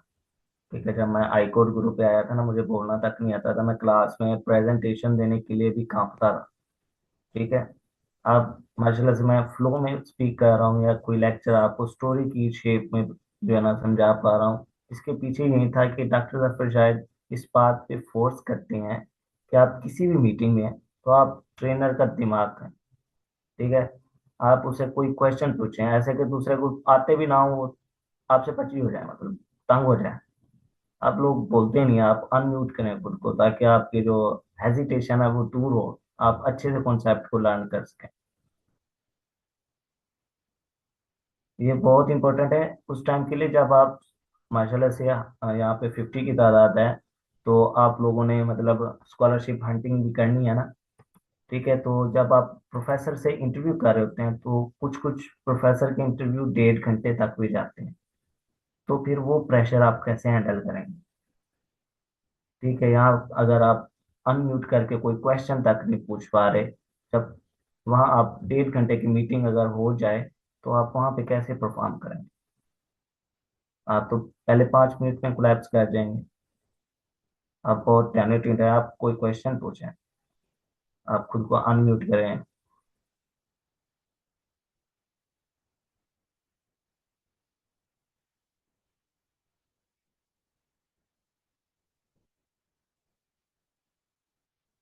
एनीवन, ऐसा आप भी थक गए हैं? नो सर, आज वाला लेक्चर बहुत से अच्छे से क्लियर हो गया। अभी हम लोग फिर प्रैक्टिकल करते हैं, क्योंकि हम लोग थ्योरी जो है ना, हम लोग चैट जीपीटी वगैरह से या कहीं से भी कर सकते हैं। जब तक प्रैक्टिकल नहीं करेंगे ना, सही से समझ नहीं आता। आप हमें प्रैक्टिकल एक दफ़ा करवाएं, फिर हम लोग आपसे क्वेश्चंस करेंगे। जी, ओके। अस्सलाम वालेकुम सर। वालेकुम अस्सलाम। सर मैं खुद नॉन टेक बैकग्राउंड से हूँ और मैंने ये कहना था, आपने बहुत अच्छा लेक्चर डिलीवर किया। सारी समझ आ गई है, लेकिन इन चीज़ों को थोड़ा हैंडल करने के लिए, थोड़ा और समझने के लिए हमें खुद भी स्टडी करना चाहिए जी, और थोड़ा प्रैक्टिकल वर्क भी। तो देखें ये, इंशाल्लाह इस पर हम खुद भी रिसर्च करेंगे। जी बिल्कुल, लेकिन ये बहुत ही वास्ट फील्ड है, एआई मशीन लर्निंग। ठीक है, मेरा मकसद यही था 1 घंटे में कि आपको सिर्फ इतना आइडिया हो जाए कि मशीन लर्निंग होती क्या है आपकी रियल लाइफ में। आप जैसे सेक्शन के बाद आप कोई भी डिवाइस देखेंगे ना, कैमरा भी देख लेंगे ना, आपको फिर माइंड में आएगा कि हाँ, कैमरे के पीछे एक कंप्यूटर भी ऑन हो रही थी, सर ने बताया था। फिर आप स्पीच कर रहे होंगे, यहाँ पे स्पीच रिकग्निशन का सर ने बताया था। आप बायो से हैं तो आपको पता चलेगा कि बायो का मैंने कोई मॉडल बनाना है, तो वो, हाँ, ये चीज़ें मशीन लर्निंग में होती हैं। तो आप फिर दोबारा जाएंगे गूगल पे, फिर आप इम्प्रूव होंगे। ये चीज़ मकसद यहाँ था कि, तो प्रैक्टिकल पे आते हैं हम। मैंने एक सिंपल सा मॉडल बनाया हुआ है, ईमेल स्पैम डिटेक्शन। ठीक है, ये क्या करता है, जैसे कि मैंने पूरे ही लेक्चर में स्पैम स्पैम की बातें की हैं, तो उसको इम्प्लीमेंट करके दिखा दूं। ये मैसेजेस आ रहे हैं, ठीक है, आपको मॉडल देख रहा है कि इसमें से कुछ मैसेजेस जो है ना वो वायलेशन कर रहे हैं। ये देखें, क्रॉस का निशान लगा रहा है ना, ये वायलेशन कर रहे हैं कि कोई ऐसे मैसेज हैं, इसमें कोई लिंक्स ऐसे हैं या कोई बात ऐसी है जो कि आप यूजर क्लिक करेगा तो उसके लिए वो जो है ना, क्या कहते हैं उसे, हाँ, क्लिक करेगा ना, तो वो उसके लिए हार्मफुल हो सकते हैं। हर एक को बताइए, सिंपल सी एग्जांपल। तो आप इसको मॉडल को ट्रेन कैसे करेंगे? अभी आपको मैंने स्टेप्स बताए थे, वर्क फ्लो बताया था, कोई उसको थोड़ा सा रिवाइज करा सकता है? वर्क फ्लो कैसे जो है ना हम इसमें लेके चलेंगे? अपने आप को अनम्यूट करें ताकि थोड़ा सा मुझे आइडिया। आप कैसे, आपके पास, आपने ये मॉडल बनाया ना ईमेल स्पैम डिटेक्शन का, ठीक है, आप कौन सा वर्क फ्लो लेके चलेंगे मॉडल को बनाने के लिए? अपने आप को अनम्यूट करें और मुझे बताएं।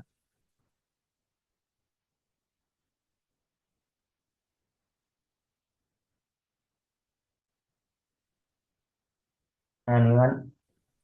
मैं आपके सिर्फ 10 मिनट और लूंगा, ज्यादा नहीं। इसमें सिर्फ आप मुझे ये हम बताएं। टेक्स्ट बेस्ड डेटा लेंगे इसको ट्रेन करने के लिए।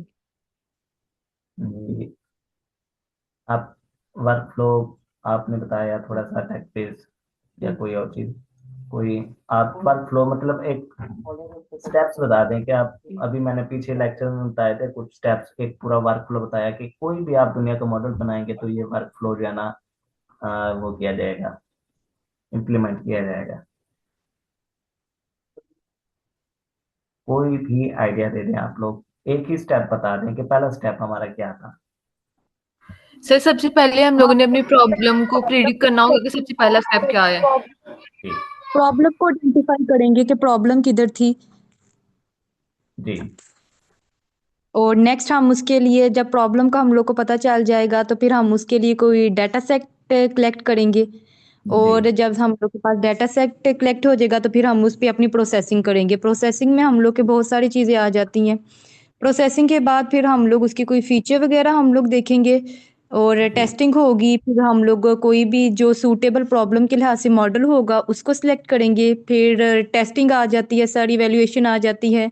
और जी। फिर कुछ प्रिडिक्शन जो हम लोग को के मॉडल को डिसाइड, अपनी प्रॉब्लम को देख के मॉडल लेंगे, उस पर कुछ टेस्टिंग करेंगे। कुछ जो हम लोग के पास डाटा होगा उस पर पहले ट्रेनिंग करेंगे। फिर एट द एंड जो हम लोगों लास्ट स्टेप हम लोग का टेस्टिंग का हो जाएगा। प्रिडिक्शन लेंगे, फिर हम लोग इवैल्यूएशन करेंगे, उसमें हम लोगों ने परफॉर्मेंस चेक करेंगे और एट द एंड हम लोग के पास आउटपुट आ जाएगा। जी, परफेक्ट।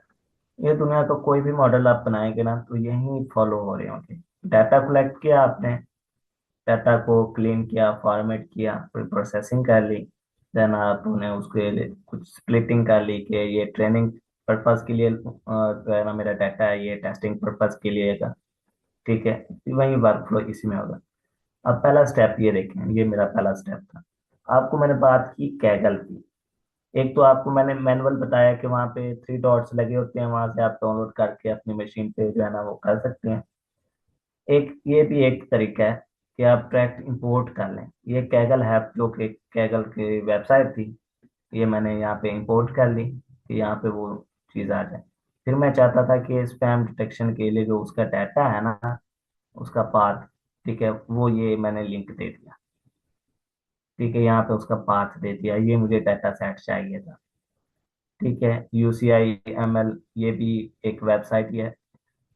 ठीक है, जिस तरह कैगल है उस पर भी डाटा पड़ा होता है। ये कंप्लीट, ये मेरे पास ये सिर्फ लाइन लिखने से जो है ना मेरे पास डाटा सेट आ जाएगा, डाटा आ जाएगा। यहाँ तक आपको समझ आया जी? आ गई होगी इनसे। यहाँ तक मेरे पास डाटा आ गया। ठीक है, इसको हम यहाँ से रन सर करते एक हैं ना। बार जी रिपीट जी कर दें। जी। सर रिपीट कर दें प्लीज।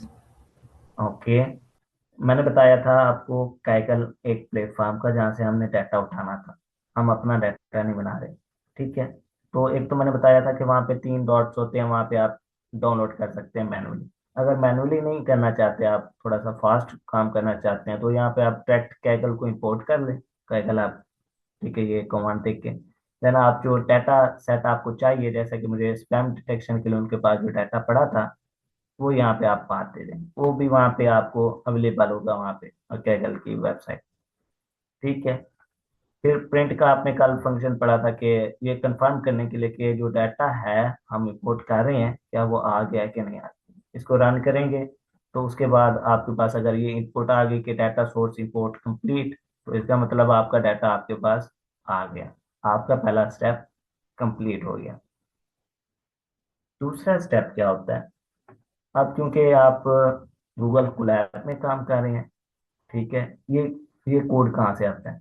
ये कोड तब आता है जब आपकी गूगल ड्राइव जो है ना वो आपके गूगल कोलैब से कनेक्ट नहीं होती। ठीक है, अब ये डाटा तो आपकी कोलैब में आ गया, आपके सिस्टम में तो नहीं आया ना। तो इसको सिस्टम में लेके जाने के लिए क्या करना है कि आपके पास जो गूगल ड्राइव है उसके लिए ये कोड रन करना पड़ता है। ठीक है, आप इस कोड को रन करेंगे तो ये आपसे पूछेगा आप एक्सेस दें अपनी गूगल ड्राइव की, जहाँ पे मैं ये डाटा को स्टोर कर सकूँ। कोई मुझे जगह तो चाहिए ये डाटा रखने के लिए। तो आप इस तरह जो है ना अपने वो करेंगे, एक्सेस देंगे उसे।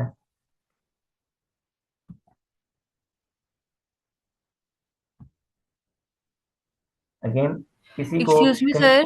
जी जी सर सर ये जी। आप हमें साथ साथ करके नहीं दिखाएंगे? जैसे मैनुअली एक स्टेप करें फिर उसके बाद दूसरा, फिर ऐसे लास्ट पे हमारा एक वो एजेंट बन जाए जो भी बनेगा।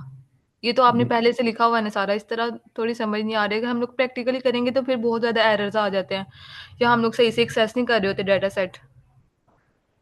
मैम, क्योंकि टाइम ही इतना है, क्योंकि ये काफी ज्यादा कोड लिखा हुआ है मैंने। ठीक है, आपको सिर्फ आइडिया दे दें, क्योंकि अब एक और सेशन होना है हमारा कि उसमें प्रैक्टिकल एक मॉडल को आपको जो है ना करके दिखाएंगे। एक और सेशन आपका इसी वीक एंड पे होना है। ठीक है। चलिए ठीक है सर, ठीक है, जी वैसे ज्यादा अच्छे से समझ आ जाएगी। जी जी, मैं कोशिश करूंगा। अभी आपको बताया ना कि ये मैं आपको फाइल शेयर करूंगा ना, तो आप इसी तरह अपनी गूगल ड्राइव जो है ना कनेक्ट करेंगे।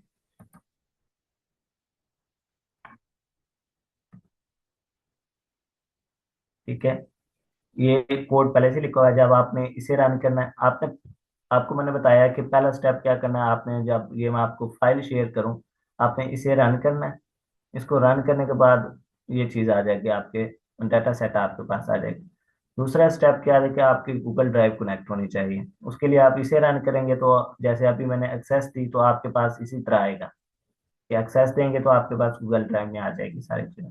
फिर नेक्स्ट स्टेप होता है लाइब्रेरीज। ये क्या चीज होती हैं? ये पाइथन की कुछ लाइब्रेरीज होती हैं जो कि हमें प्री बिल्ट चीजें, सब चीजें प्रोवाइड करती हैं। जैसे ये numpy है न्यूमेरिकल डाटा के लिए, न्यूमेरिकल ऑपरेशंस के लिए। ये आगे मैंने उसकी एक्सप्लेनेशन भी दी है, उसके लिए यूज करते हैं। आप सिर्फ, आपको रटा मारने की किसी भी चीज को जरूरत नहीं है। आप सिर्फ ये देखेंगे पांडास की भी लाइब्रेरी होती है, ये नाम देख लें सिर्फ, और आपका कोई भी काम नहीं। ठीक है, कोड आपको हर तरह से इसका मकसद भी देख लें। आगे मैंने लिखा हुआ है कि ये किस मकसद के लिए यूज होती है। जैसे पांडास की लाइब्रेरी है, इंपोर्ट करके पांडास नाम लिखेंगे, ये पाइथन की लाइब्रेरी आ जाएगी एज पीडी। पीडी ये एक, हम ऐसे ही दे सकते हैं, कोई भी नाम आप यहाँ पे दे सकते हैं, लेकिन जो स्टैंडर्ड है वो पीडी यूज किया जाता है नाम के। पाइथन की जो पांडास लाइब्रेरी है, ये आप तकरीबन हर मॉडल में 99% मॉडल्स में ये पांडास की लाइब्रेरी लाजमी इंपोर्ट कर रहे हो। ये क्यों यूज की जाती है? ये डाटा मैनिपुलेशन, जो एनालिसिस आपने करना है या डाटा फ्रेम आपको प्रोवाइड करेगी, ये लाइब्रेरी आपको पहले से ही बनी हुई चीजें प्रोवाइड कर देगी। ठीक है, इसी तरह मैटप्लॉटलिब, ये भी एक और लाइब्रेरी है जो कि आपको स्टैटिक्स, इंटरेक्टिव या एनिमेटेड विजुअलाइजेशन आपने डाटा के बेस पे करनी है ना कोई चीजें, तो वो प्रोवाइड कर देगी। इस तरह बाकी भी हैं, आपको मैं हर एक की अभी नहीं बता सकता, ये थोड़ा कम्प्लेक्स हो जाएगा। पहला स्टेप, डाटा हमने कलेक्ट किया, वो डाटा आपकी ड्राइव में आ गया। दूसरा स्टेप कि आपके पाइथन की लाइब्रेरीज जो कि काम की हैं वो आपने इंपोर्ट की ताकि आप वर्किंग कर सकें कुछ। देन हमने उस डाटा सेट को लोड करना होता है, ठीक है। यहाँ पे पाथ देना होता है, ये अब एक मिनट,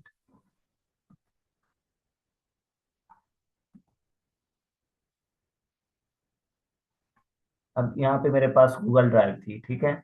तो यहाँ पे मेरे पास फर्ज करें कोलैब्स की नोटबुक्स हैं, इसमें और डाटा पड़ा है।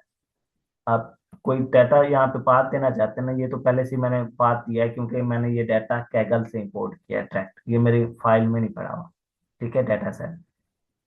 तो फर्ज करें आपने, ये मेरे पास सैंपल डाटा सेट था, यहाँ पे क्लिक करेंगे कॉपी पाथ। ये कॉपी करके यहाँ पे, मतलब ये तब करेंगे कॉपी पाथ जब आपके पास अपना डाटा सेट आपकी मशीन में डाउनलोड पड़ा हो, ठीक है, आपने इंपोर्ट ना किया हो। तो अगर पाथ का मसला आ रहा हो तो यहाँ पे आपने कॉपी करना है, यहाँ पे पाथ दे देना। यहाँ तक समझ आई? और ये कमांड क्या करती है, रीड एसवी फाइल, ठीक है। ये उस डाटा सेट को रीड करती है, आपने जो दिया है उसको लोड करते हैं।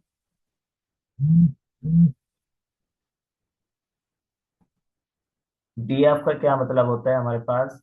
डीएफ का मतलब होता है कि हाँ, अभी यहाँ पे एरर आ जाएगा अगर, तो मैं बताता हूँ कि क्यों आया है। हाँ, ये डाटा सेट पे एरर आ गया, टी नॉट डिफाइंड। ये क्यों आया है? क्योंकि ये जो हमने कोड लिखा हुआ है इसको हमने रन ही नहीं किया, ये कहाँ से इंपोर्ट ही नहीं हुई लाइब्रेरीज, तो इनका इंपोर्ट करना बहुत जरूरी है। अगेन किसी को कहीं पे कॉम्प्लेक्सिटी इशू हो रही हो, कोई कॉम्प्लेक्स चीज लग रही हो, तो मुझे दोबारा इंटरप्ट कर सकते हैं, मैं उसको अगेन आसान अल्फाज में बताने की कोशिश करूंगा। ठीक है, ये हमारा डाटा लोड हो गया जो कि आपके पास इंपोर्ट हुआ था, डाटा लोड हो गया। ये डीएफ, डीएफ का मतलब होता है डाटा फ्रेम, कि आपका जो डाटा है ये हेड की फॉर्म क्या करती है, ये मेथड है। तो ये आपके पास डाटा जो है उसमें से पहले 5 रोज कॉलम्स ये उठा के आपको शो करा देगा। यहाँ पे अगर मैं 10 भी लिखूं तो यहाँ पे वो 10 शो करा देगा,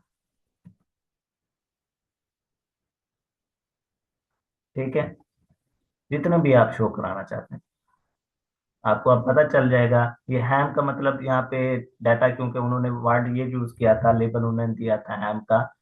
हैम मतलब कि ये स्पैम नहीं है, स्पैम मतलब वैसे स्पैम, ठीक है। ये कुछ मैसेजेस हैं जो कि डाटा था, ये उन पे इम्प्लीमेंट हमने करना है।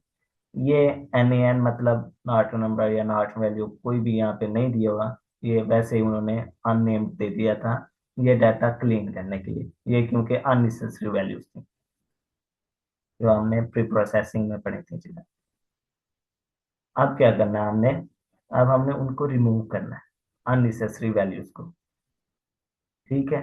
वो कैसे करेंगे ये स्टेप पे, ये आप थोड़ी सी कमांड लिखेंगे कॉलम को रिमूव करने के लिए, ड्रॉप, ठीक है, कॉलम टू रिमूव एग्जिस्ट, ये हम रिमूव करना चाहते हैं, ये अननेम्ड, ये जो है ये कॉलम्स जो है हम रिमूव करना चाहते हैं क्योंकि ये अननेसेसरीज है, ठीक है। आप इसको रन करेंगे तो वो रिमूव हो जाएगा।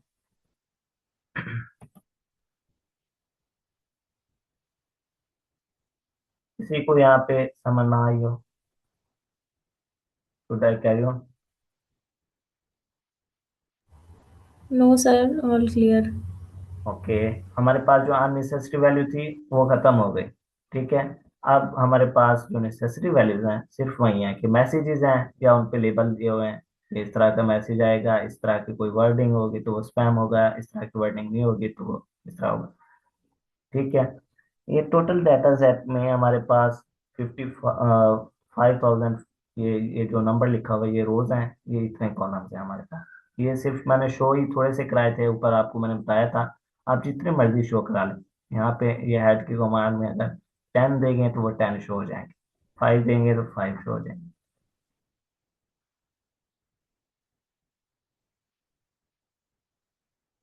ओके, नेक्स्ट हमने चेक करना है कि डाटा सेट की डायमेंशन, के उसमें रोज कितनी है, कॉलम्स कितने हैं। उसके लिए आप df डॉट शेप लिखेंगे ना, ठीक है, और इसे रन करेंगे तो ये डायमेंशन बता देगा। ये फर्स्ट जो चीज है वो शो कर रही है आपकी रोज को, ठीक है। सेकंड जो है वो आपकी कॉलम्स को शो कर रहा है।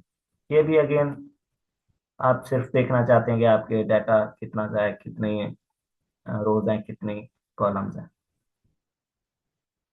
इन्फो, ये भी अननेसेसरी है, कमांड आप यूज करना चाहें या ना करना चाहें, कि आप इन्फो लेना चाहते हैं आपके डाटा में, ठीक है, वो ये चीजें शो हो जाएंगी। आप डाटा को डिस्क्राइब करना चाहते हैं, ठीक है, उसमें किस तरह की चीजें हैं, वो ये उसके काउंट, उसमें यूनिक कितने हैं, उसमें टॉप कितनी है, फ्रीक्वेंसी से कौन सी आ रही है, वो सारी चीजें इस कमांड से। अब ये इम्पोर्टेंट, क्योंकि हम डाटा को अभी प्रोसेस कर रहे हैं ना, ये हम दूसरे स्टेप पे हैं, ठीक है, तो कुछ वैल्यूज डुप्लीकेट भी होंगी। जैसे आप इसे देख सकते हैं, ये मैसेज डुप्लीकेट आ गए, तो ये भी हमारे डाटा सही नहीं है, उसमें डुप्लीकेट वैल्यू है। अब हमने इन डुप्लीकेट वैल्यूज को भी रिमूव करना है, ठीक है। इनको रिमूव करने के लिए आप tf dot drop dot duplicates इस तरह का ये कमांड लिखेंगे, तो वो जो डुप्लीकेट्स वैल्यूज थी वो रिमूव हो जाएंगी। यहाँ तक क्लियर है सबको? सर ये जो आपने ड्रॉप कोई फंक्शन डॉट के बाद मतलब ऑब्जेक्ट के बाद आप एक डॉट के साथ जैसे कि ड्रॉप डुप्लीकेट और पीछे आपने हाइड डिटेल की, ये इंपोर्ट हमारी पांडा से हो रही लाइब्रेरी, है, ये से जी हो जी रही है? जी, लाइब्रेरीज जो हमने ऊपर इंपोर्ट की थी ना, उनमें बिल्ट इन है ये चीजें। जी जी, ये वो तो मुझे पता है सर, लेकिन ये कौन सी वाली लाइब्रेरी से हो रही है, मतलब पांडा ये से हो रही है या मैं, नमपे से हो रही है? जी, numpy भी है और pandas भी, क्योंकि आप मैनिपुलेशन कर रहे हैं इस पे, ठीक ओके है मैम। सर, थैंक जी, और ठीक। न्यूमेरिकल डाटा है, मतलब आपके ये जो नंबरिंग है, ये उसमें numpy से नमपे, हेडर होता है। नमपे, जी जी जी जी। जी, ठीक। बाकी किसी का कोई कंफ्यूजन हो आप पूछ सकते हैं, मुझे इंटरप्ट कर लीजिएगा।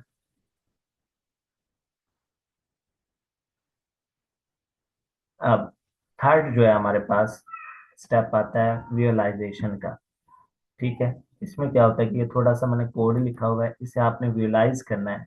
विजुअलाइज या तो ग्राफ शो करानी है, जो कि एक दूसरा बंदा जो कि नॉन टेक्निकल है, उसे ये चीजें नहीं समझ आएंगी, ठीक है, उसे ये चीजें नहीं समझ आएंगी कि ये डाटा क्या है, किस शेप में पड़ा है, आपने इसमें क्या किया है, ठीक है, नॉन टेक्निकल बंदा है।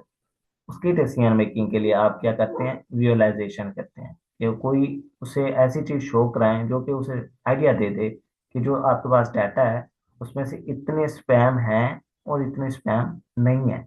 आप देखते होंगे जो रियल एप्लीकेशन भी हैं वो ज्यादातर स्पैम नहीं होती, कुछ ही होता है डाटा जो आपका स्पैम में जाता है, ठीक है। तो उसके लिए आप क्या करते हैं, विजुअलाइजेशन। जो हमने ऊपर मैटप्लॉटलिब की और कुछ और सीबॉर्न और बाकी लाइब्रेरीज इंपोर्ट की थी, वो डाटा विजुअलाइजेशन के लिए होती है। ये कल आपका शायद या परसों लेक्चर हो, उसमें डाटा विजुअलाइजेशन, क्लीनिंग, हैंडलिंग, ये सब चीजें उसमें कवर की जाएंगी, ठीक है। अभी आप सिर्फ कॉन्सेप्ट देख लें और स्टेप देख लें, कि आप नॉन टेक्निकल बंदे को बता रहे हैं कि हमारे पास ये डाटा है, उस डाटा में ये चीजें इतनी है, उसे ग्राफ से समझ आ जाएगा क्या। जो स्पैम नहीं है उसका ग्राफ ऊपर है तो ये मतलब ज्यादा है, जो कि स्पैम है उसका ग्राफ नीचे है तो उसका मतलब ये कम है। ये डाटा प्री प्रोसेसिंग, इसे आप रहने से अभी एक कम्प्लेक्स हो जाएगा। हाँ, स्प्लिट वाला, जो आपको मैंने कहा था कि आपने एक तो डाटा हो गया जो कि आपने यूज करना ट्रेनिंग पर्पज के लिए, दूसरा आपने यूज करना टेस्टिंग के लिए। 95% आपने ट्रेनिंग के लिए जो है ना रख लिया डाटा, वो आप देंगे। फिर उसे आप स्प्लिट करते हैं। ये स्प्लिट एक तरह से आप जो है ना डाटा को मतलब कैटेगराइज कर देता है कि ये डाटा हम यूज करेंगे टेस्ट के लिए, ये डाटा हम यूज करेंगे ट्रेन के लिए, उसके लिए हम ये फंक्शन यूज कर रहे होते हैं, ठीक है। ये भी एक कॉन्सेप्ट होता है, डाटा प्री प्रोसेसिंग के दौरान आप यूज करते हैं। फीचर एक्सट्रैक्शन, ठीक है, इसमें क्या होगा कि आप तो उसकी टाइप्स देख रहे होंगे डाटा की। तो आप डाटा है आपके पास, फर्ज करें कि टेक्सचुअल फॉर्म में है, ठीक है, फिर आप उसमें टाइप्स देख रहे होंगे डाटा की, टेरेन डाटा टाइप, ठीक है, फिर उसे आप यहाँ पे इंट क्यों किया गया, कल आप टाइप कास्टिंग का पढ़ रहे थे, ठीक है। यहाँ पे अगर हम हमारे पास कोई नॉमिनल डाटा, मतलब आपके पास टेक्सचुअल डाटा है, ठीक है, तो आप उसे कोई ऐसी वैल्यूज भी दे सकते हैं। फर्ज करें कि आपके पास नाम है ब्लैक, ब्राउन, आपके पास हेयर कलर है फर्ज करें, ठीक है। अगर आप हेयर कलर्स के नाम लिखते जाएंगे वो काफी ज्यादा लेंथी हो जाएंगे, क्योंकि आप वो टाइप कर रहे हैं। क्यों ना कोई ऐसी चीज हो कि आप ब्लैक की जगह वन यूज कर लें, कि अगर वन लिखा होगा तो इसका मतलब है कि ये ब्लैक है, अगर जीरो लिखा होगा तो इसका मतलब ग्रे है, अगर कोई और होगा तो उसके लिए ये नंबर है। तो ये जो नंबरिंग पे प्रोसेसिंग होती है ना, ये बहुत इजी हो जाती है, इससे परफॉर्मेंस इंप्रूव हो जाती है, ठीक है। आपने कल टाइप कास्टिंग का वो पढ़ा था, कॉन्सेप्ट पढ़ा था, ठीक है, ये फीचर एक्सट्रैक्ट करने के लिए से।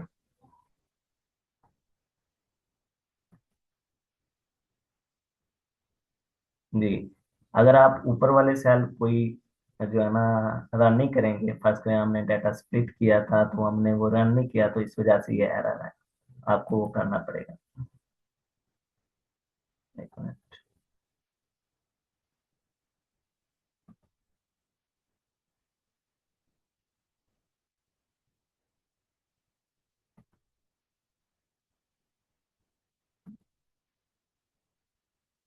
ये एक्स और वाई एक डिपेंडेंट और इंडिपेंडेंट वैल्यू पर, ठीक है, ये कॉन्सेप्ट होता है मशीन लर्निंग के मॉडल में, ये इसलिए यूज हो रहे हैं कि कुछ वेरिएबल आपके डिपेंडेंट होंगे, इनपुट समझ लें, कुछ इंडिपेंडेंट होंगे, आउटपुट समझ लें। एक्स जो है फर्स्ट करें वो आपके लिए इनपुट थी, वाई जो आपके पास वो आउटपुट को शो करा, ये इस तरह कैटेगरी है। और ये नंबरिंग का मैंने कहा है ना आपको कि ऊपर वाला जो टेक्स्ट था उसने उसको नंबर में चेंज कर लिया, उसकी टाइप कास्टिंग कर लिया इस समय। अगेन कोई कंफ्यूज तो नहीं हो रहा है यहाँ तक?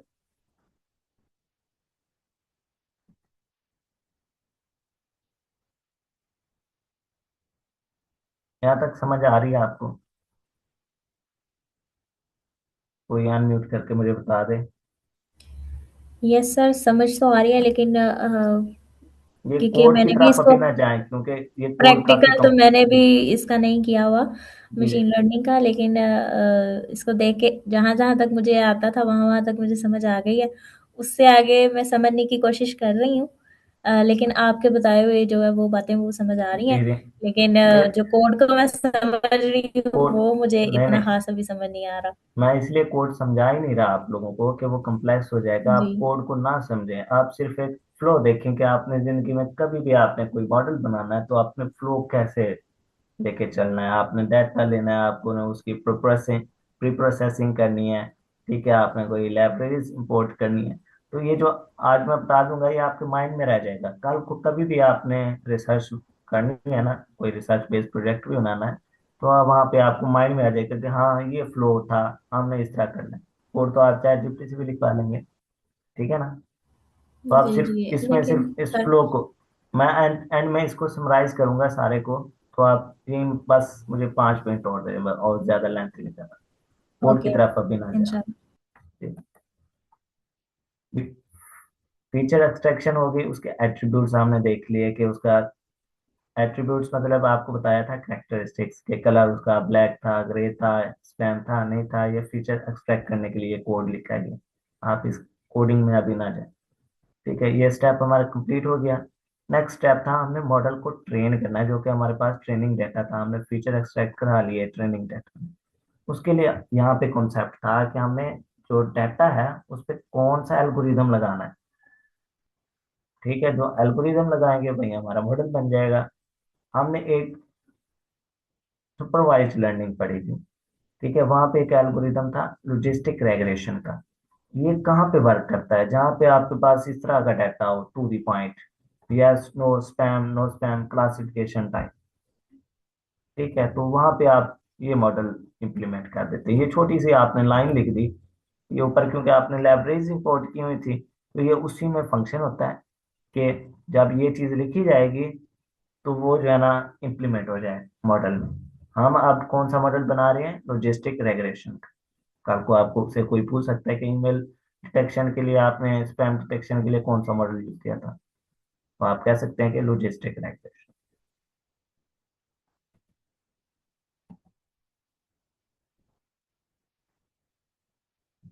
जी, ये हमारा स्टेप हो गया।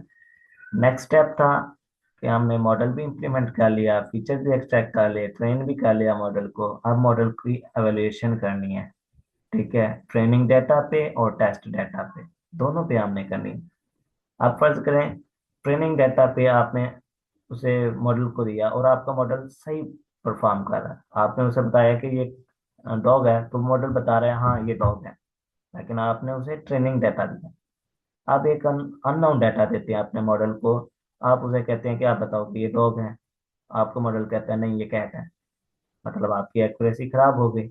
यहाँ पे कंसेप्ट होता है ओवरफिटिंग का। ये बहुत इंपॉर्टेंट टर्म है आपके माइंड में, इसलिए मैंने बताने के लिए कोशिश की कि अगर कहीं पे कंपैरिजन में कोई वो रहा हो तो ये ओवरफिटिंग और अंडर फिटिंग का ये टर्म होती है, ये सिर्फ आप माइंड में रख लेना।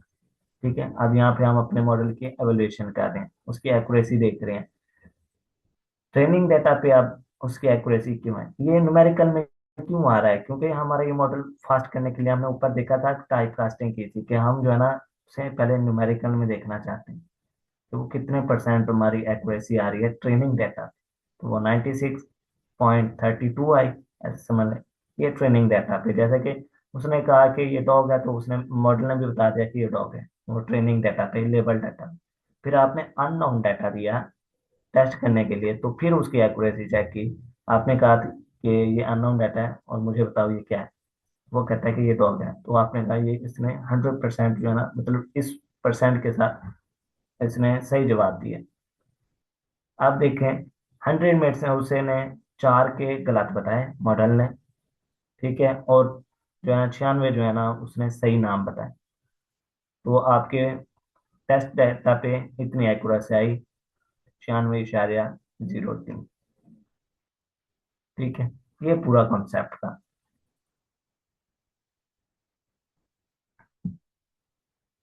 यहाँ तक किसी को कोई कंफ्यूजन नहीं है?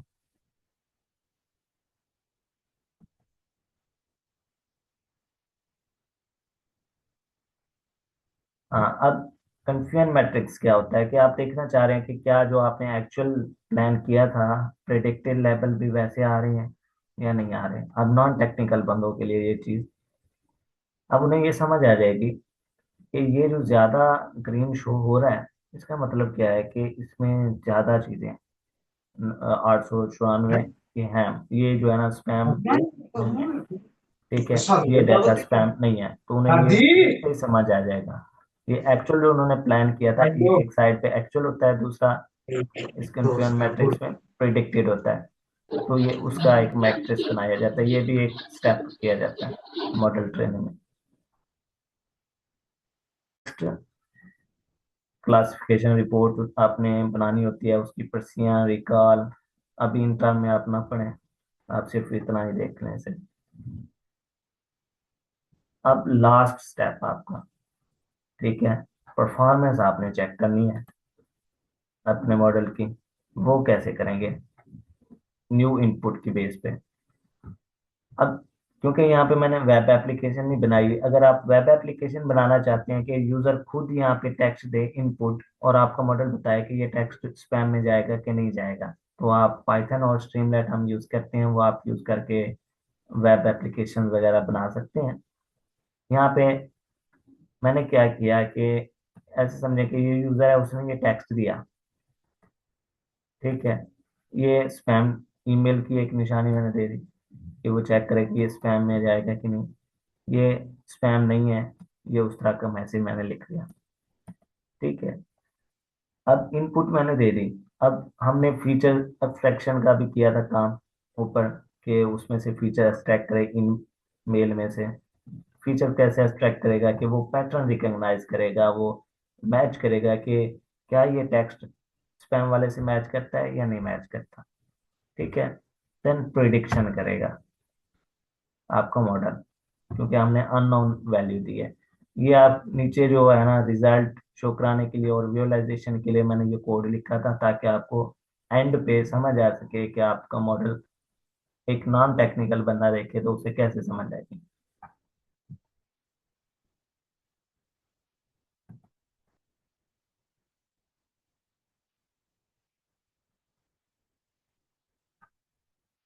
जी, तो आपने कंटेंट दिया था, ठीक है, ऊपर ऊपर इनपुट में ये मैंने टेक्स्ट लिखा हुआ था, ठीक है, और उसने प्रिडिक्ट करके बताया कि इसमें से, इस टेक्स्ट में से कितने जो है ना परसेंट जो है ना वो आपके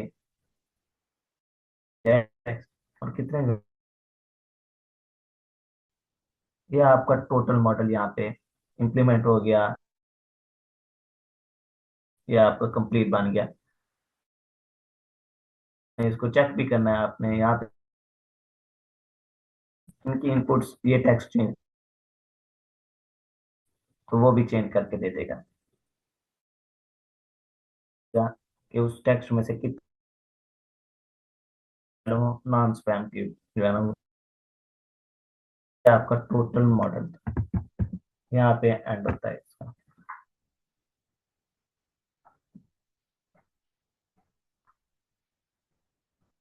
एनीवन, अब कोई सजेशन, कोई चीज की समझ ना आई हो?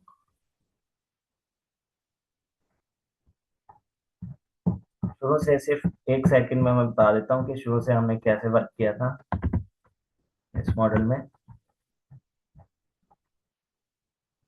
पहला प्रॉब्लम हमने देखी नहीं थी। प्रॉब्लम क्या थी कि हमने मैसेजेस जो है अनवांटेड थे उनको डिटेक्ट करना था, ठीक है। फिर हमने एक वर्क फ्लो फॉलो किया कि डाटा इकट्ठा करना है, उसको प्रोसेस करना है, उसके फीचर एक्सट्रैक्ट करने हैं, मॉडल को ट्रेन ट्रेन करना है, फिर मॉडल के एवेल्युएशन और परफॉर्मेंस चेक करनी है, प्रिडिक्शन।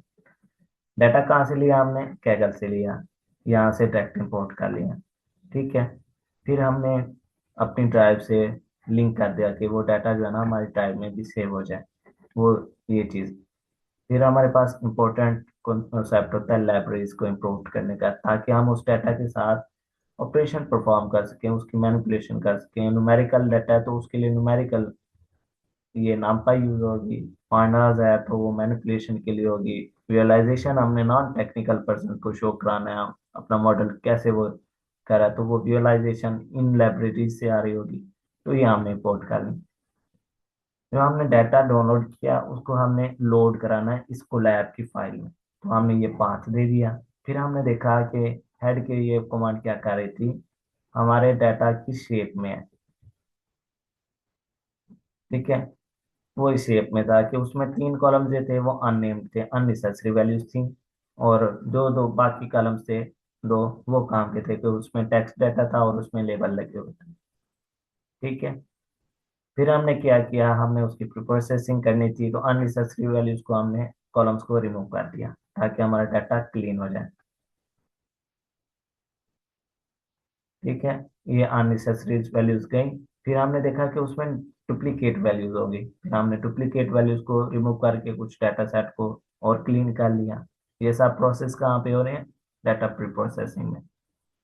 फिर उसके बाद हमने देखा कि हमने यहाँ तक तो कर लिया, अभी हमने मॉडल को ट्रेन नहीं किया। हम देखना चाहते हैं कि इसकी विजुअलाइजेशन में कितना डाटा जो है वो स्पैम के लिए है और कितना जो है ना वो नॉन स्पैम मैसेजेस है, वो हमने ये विजुअलाइज करा के दिखा दी। अब नेक्स्ट जो है कैटेगरीज, तो ये अभी मैं आपको बताऊं भी तो थोड़ा आपको समझ नहीं आएगा कि हमने जो कैटेगरीज बना ली उसको स्पैम के लिए 0 बना दिया, स्पैम नहीं है उसको 1 दे दिया, जो टाइप कास्टिंग का आपने कॉन्सेप्ट पढ़ा था इस तरह। एक मतलब नॉमिनल डाटा को आप ऑर्डिनल में देते हैं, ठीक है, या इसके लिए एक कॉन्सेप्ट होता है वन शूट, या अभी एक और भी कॉन्सेप्ट होता है, वो मेरे माइंड में नहीं आ रहा, वो बाद में पढ़ा। वो हमने किया। उसके बाद डाटा को स्प्लिट किया कि ट्रेन डाटा को अलहदा कर लिया, टेस्ट डाटा को अलहदा कर लिया, फीचर एक्सट्रैक्ट करा लिए। मॉडल कौन सा इंप्लीमेंट करना था? लॉजिस्टिक रिग्रेशन इंप्लीमेंट किया हमने। फिर अब मॉडल की एवेल्युएशन करनी है कि ट्रेनिंग डाटा पे वो कैसे बिहेव कर रहा है, टेस्टिंग डाटा पे कैसे बिहेव कर रहा है, वो किया हमने, ठीक है। अब कन्फ्यूजन मैट्रिक्स क्यों जनरेट किया कि एक्चुअल और जो हमने हमारा प्रिडिक्टेड वैल्यूज है उसमें कितना एक डिफरेंस आ रहा है, वो कैसे शो होगा। नॉन टेक्निकल पर्सन के लिए विजुअलाइजेशन शो करा दी। ठीक है।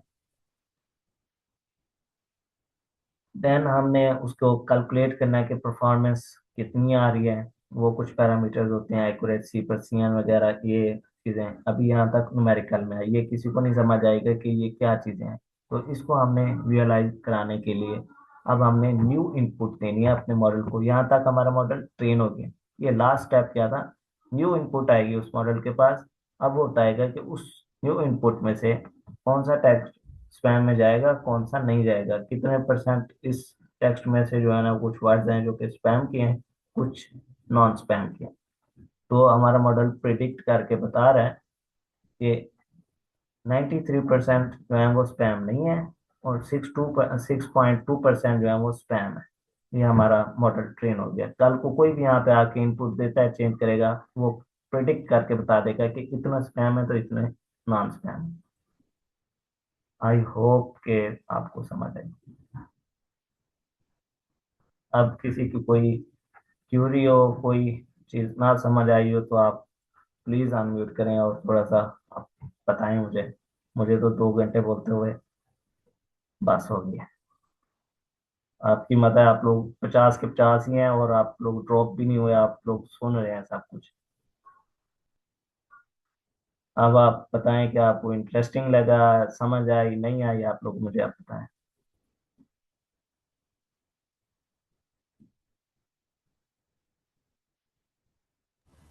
सर इंटरेस्टिंग था मेरे जी लिए भी हो गया है, और प्रैक्टिकल भी मैंने इसको देख लिया। जी थैंक यू। जी सर, इंटरेस्टिंग भी था और आपने माशाल्लाह बहुत ही अच्छे तरीके से बताया। और मेरे जैसे जो नॉन टेक से थे उनके लिए नई चीज़ थी, बट फिर भी काफ़ी सारी चीज़ें समझ आई हैं। बाकी इंशाल्लाह खुद रिसर्च करेंगे, स्टडी करेंगे, मज़ीद समझेंगे। Thank you.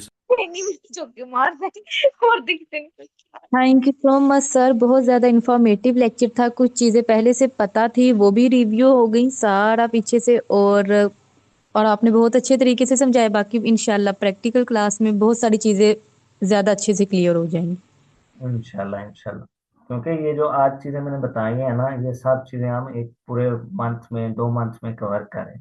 अब ये सब चीजें 1.5 घंटे में कवर करना थोड़ा टफ था। तो आई होप मैंने कोशिश तो पूरी की है। अब कुछ बाकी लोग भी रिस्पॉन्स करें कि उन्हें समझ आई कि नहीं आई। ना भी आई लेकिन उन्हें ये तो थोड़ा सा समझ आ जाएगी कि हाँ इस तरह का मॉडल था और हमने ये देखा है आज। यस सर, यस सर, आपने बिल्कुल ठीक कहा है। ये जो मशीन लर्निंग है ये तो इतनी वास्ट है, मतलब इसके ऊपर तो डिग्रियां, मतलब एमएस, बीएस वगैरह, लोग पीएचडी वगैरह इसके ऊपर करते हैं। तो ये तो 2 घंटे में कवर करना बहुत ही मुश्किल था, लेकिन आपने बेसिक जो ओवरव्यू सारा दिया है वो बहुत अच्छा दिया है। ओके, एनीवन एल्स, कोई और बताना चाहे कि दुनिया कहाँ पे जा रही है, वही बता दे। जो मैंने बताया है एजे की तरफ जा रही है। यस सर, बहुत अच्छे से समझ आ गया आज वाले लेक्चर कि आपने प्रैक्टिकल भी करवाया है, वो भी ठीक, उसके भी कॉन्सेप्ट क्लियर हो गए। सर एक हेल्प चाहिए थी आपसे, या मैम और को अगर थोड़ा आइडिया हो तो हमें थोड़ा गाइड कर दें। जी क्या चाहिए थी। वो हम लोग ने रिसेंटली एक हैकाथॉन में अप्लाई किया था, रजिस्टर किया था। उसके बाद जी हम लोग ने एक प्रोजेक्ट बना रहे हैं जिसका फ्रंट एंड हम लोग ने डिजाइन कर लिया HTML CSS और जावा स्क्रिप्ट को यूज करके, जावास्क्रिप्ट लेकिन में। बैक जी होगा, बैकएंड बैकएंड नहीं हम नहीं हो रहा। नहीं। तो उसके लिए आप आप थोड़े हमें जी आइडियाज जी दे सकते हैं कि हम लोग जी जी कैसे मुझे करें। प्रोजेक्ट का नाम बताएं, आप बनाना क्या चाह रही हैं। वेब एप्लीकेशन तो आप बना रही हैं।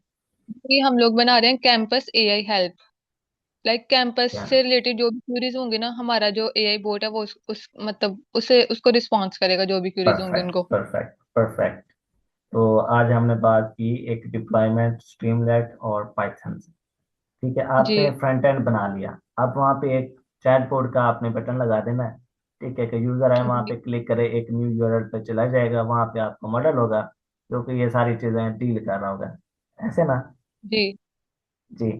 तो आप लोगों को मैं बता दूं कि हगिंग फेस, किसी ने नाम सुना हो हगिंग फेस। ठीक है, यहाँ पे नो सर, आपको फर्स्ट टाइम। हर तरह के जो है ना प्री बिल्ट मॉडल, जैसे ये चैट जीपीटी भी है, ये लामा भी था, जेमिनाई भी था, ये प्री बिल्ट मॉडल ऑलरेडी बने पड़े हैं इस पे, सारे के सारे, ये हगिंग फेस पे। ठीक है, तो आप क्या जी करेंगे, पाइथन और स्ट्रीमलेट में आप चैट जीपीटी से ही कोड लिखवा लेंगे, किसी से भी, कि आप ये चीज़ बनाना चाह रही हैं और मुझे कोई मॉडल उसमें यूज़ करना है जो कि उन क्यूरीज को एड्रेस करेगा। तो आपने, वो एक लाइन देगा जिस जहाँ पे आपने इस मॉडल को इम्प्लीमेंट करना होगा। ये सारे मॉडल्स हैं, ठीक है, ये सारे मॉडल दिए हुए हैं, ये माइक्रोसॉफ्ट का है, ये एनवीडिया का है, ये फेसबुक का है। ठीक है, ये सारे मॉडल्स हैं। फिर आप चैट जीपीटी से पूछिएगा कि ये मैं बनाना चाह रही हूँ, ठीक है, ये आप फर्ज करें टेक्स्ट टू टेक्स्ट ही था ना, आपका इमेज टू टेक्स्ट नहीं था, तो ये मुख्तलिफ कैटेगरीज भी हैं कि आप कौन सा मॉडल किस टास्क के लिए इम्प्लीमेंट करना चाहते हैं। ठीक है, सिर्फ यहाँ से आपने एक लाइन कॉपी करनी है, वहाँ पे पास दे देना है, बाकी सारा काम मैं कर लूँ। और ये चीज़ आपने बनानी है पाइथन और स्ट्रीमलाइट से, ये अलग आप बना लें। अगर, क्योंकि आप बैकएंड में नोड जेएस और बाकी मोंगोडीबी या कोई और फायरबेस कनेक्ट करेंगे तो वो काफ़ी लेंथी हो जाएगा, वो हैकाथॉन में कवर नहीं होगा। ठीक है, एक बंदा इसी पे काम कर ले कि पाइथन और स्ट्रीमलाइट में इस तरह जो है ना मॉडल को इम्प्लीमेंट कर ले, छोटा सा कोड लिखा जाएगा, स्ट्रीमलाइट पे ही डिप्लॉय होगा, स्ट्रीमलाइट पे ही जो है ना आपकी सारी आउटपुट शो हो रही होगी, आपका मॉडल। ठीक है, आपके फ्रंट एंड तो वैसे बन गया। अब नहीं समझ आई जी। तो आप, फिर मैं थोड़ा वही और आइडिया दे। एपीआई इंटीग्रेट करना होता है ना। नहीं, ऐसे समझने की ये एपीआई जी, ये मॉडल को ही उठा लेंगे आप, वहाँ पे आप इंप्लीमेंट कर दें, अपने कोड में ऐड कर देंगे लाइन, यही मॉडल ही जी सारी चीजें कवर कर रहा होगा, सारी क्वेरी। सर हो गया। जी थैंक्स। जी, थैंक यू। आई होप बाकी लोगों को भी समझ आई होगी कि मॉडल्स आखिर पड़े कहाँ पे हैं। ये देखें कितने ज्यादा मॉडल्स पड़े हैं, ये दुनिया बना रही है और यहाँ पे फेंकी जा रही है। आप लोग भी बनाए और यहाँ पे फेंक, किसी के काम आ जाएगा कहीं भी। Hugging face.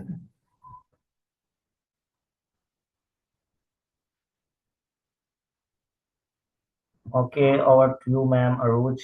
अगर और किसी का कोई क्वेश्चन है तो वो पूछ लें।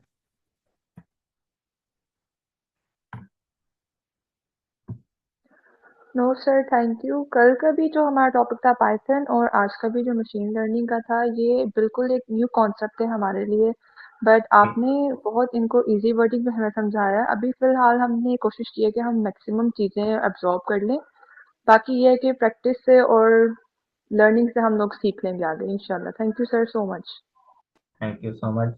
क्योंकि ये मैं कंप्लीट कोर्स ही पे पढ़ा रहा हूँ, तो अगर किसी का इंटरेस्ट डेवलप हुआ है मशीन लर्निंग में तो वो 10 PM का सेशन भी ज्वाइन कर सकता है हाईकोर्ट ग्रुप पे। बाकी पाइथन के भी हो रहे हैं, कोई डीपली जाना चाहता है स्टडी करना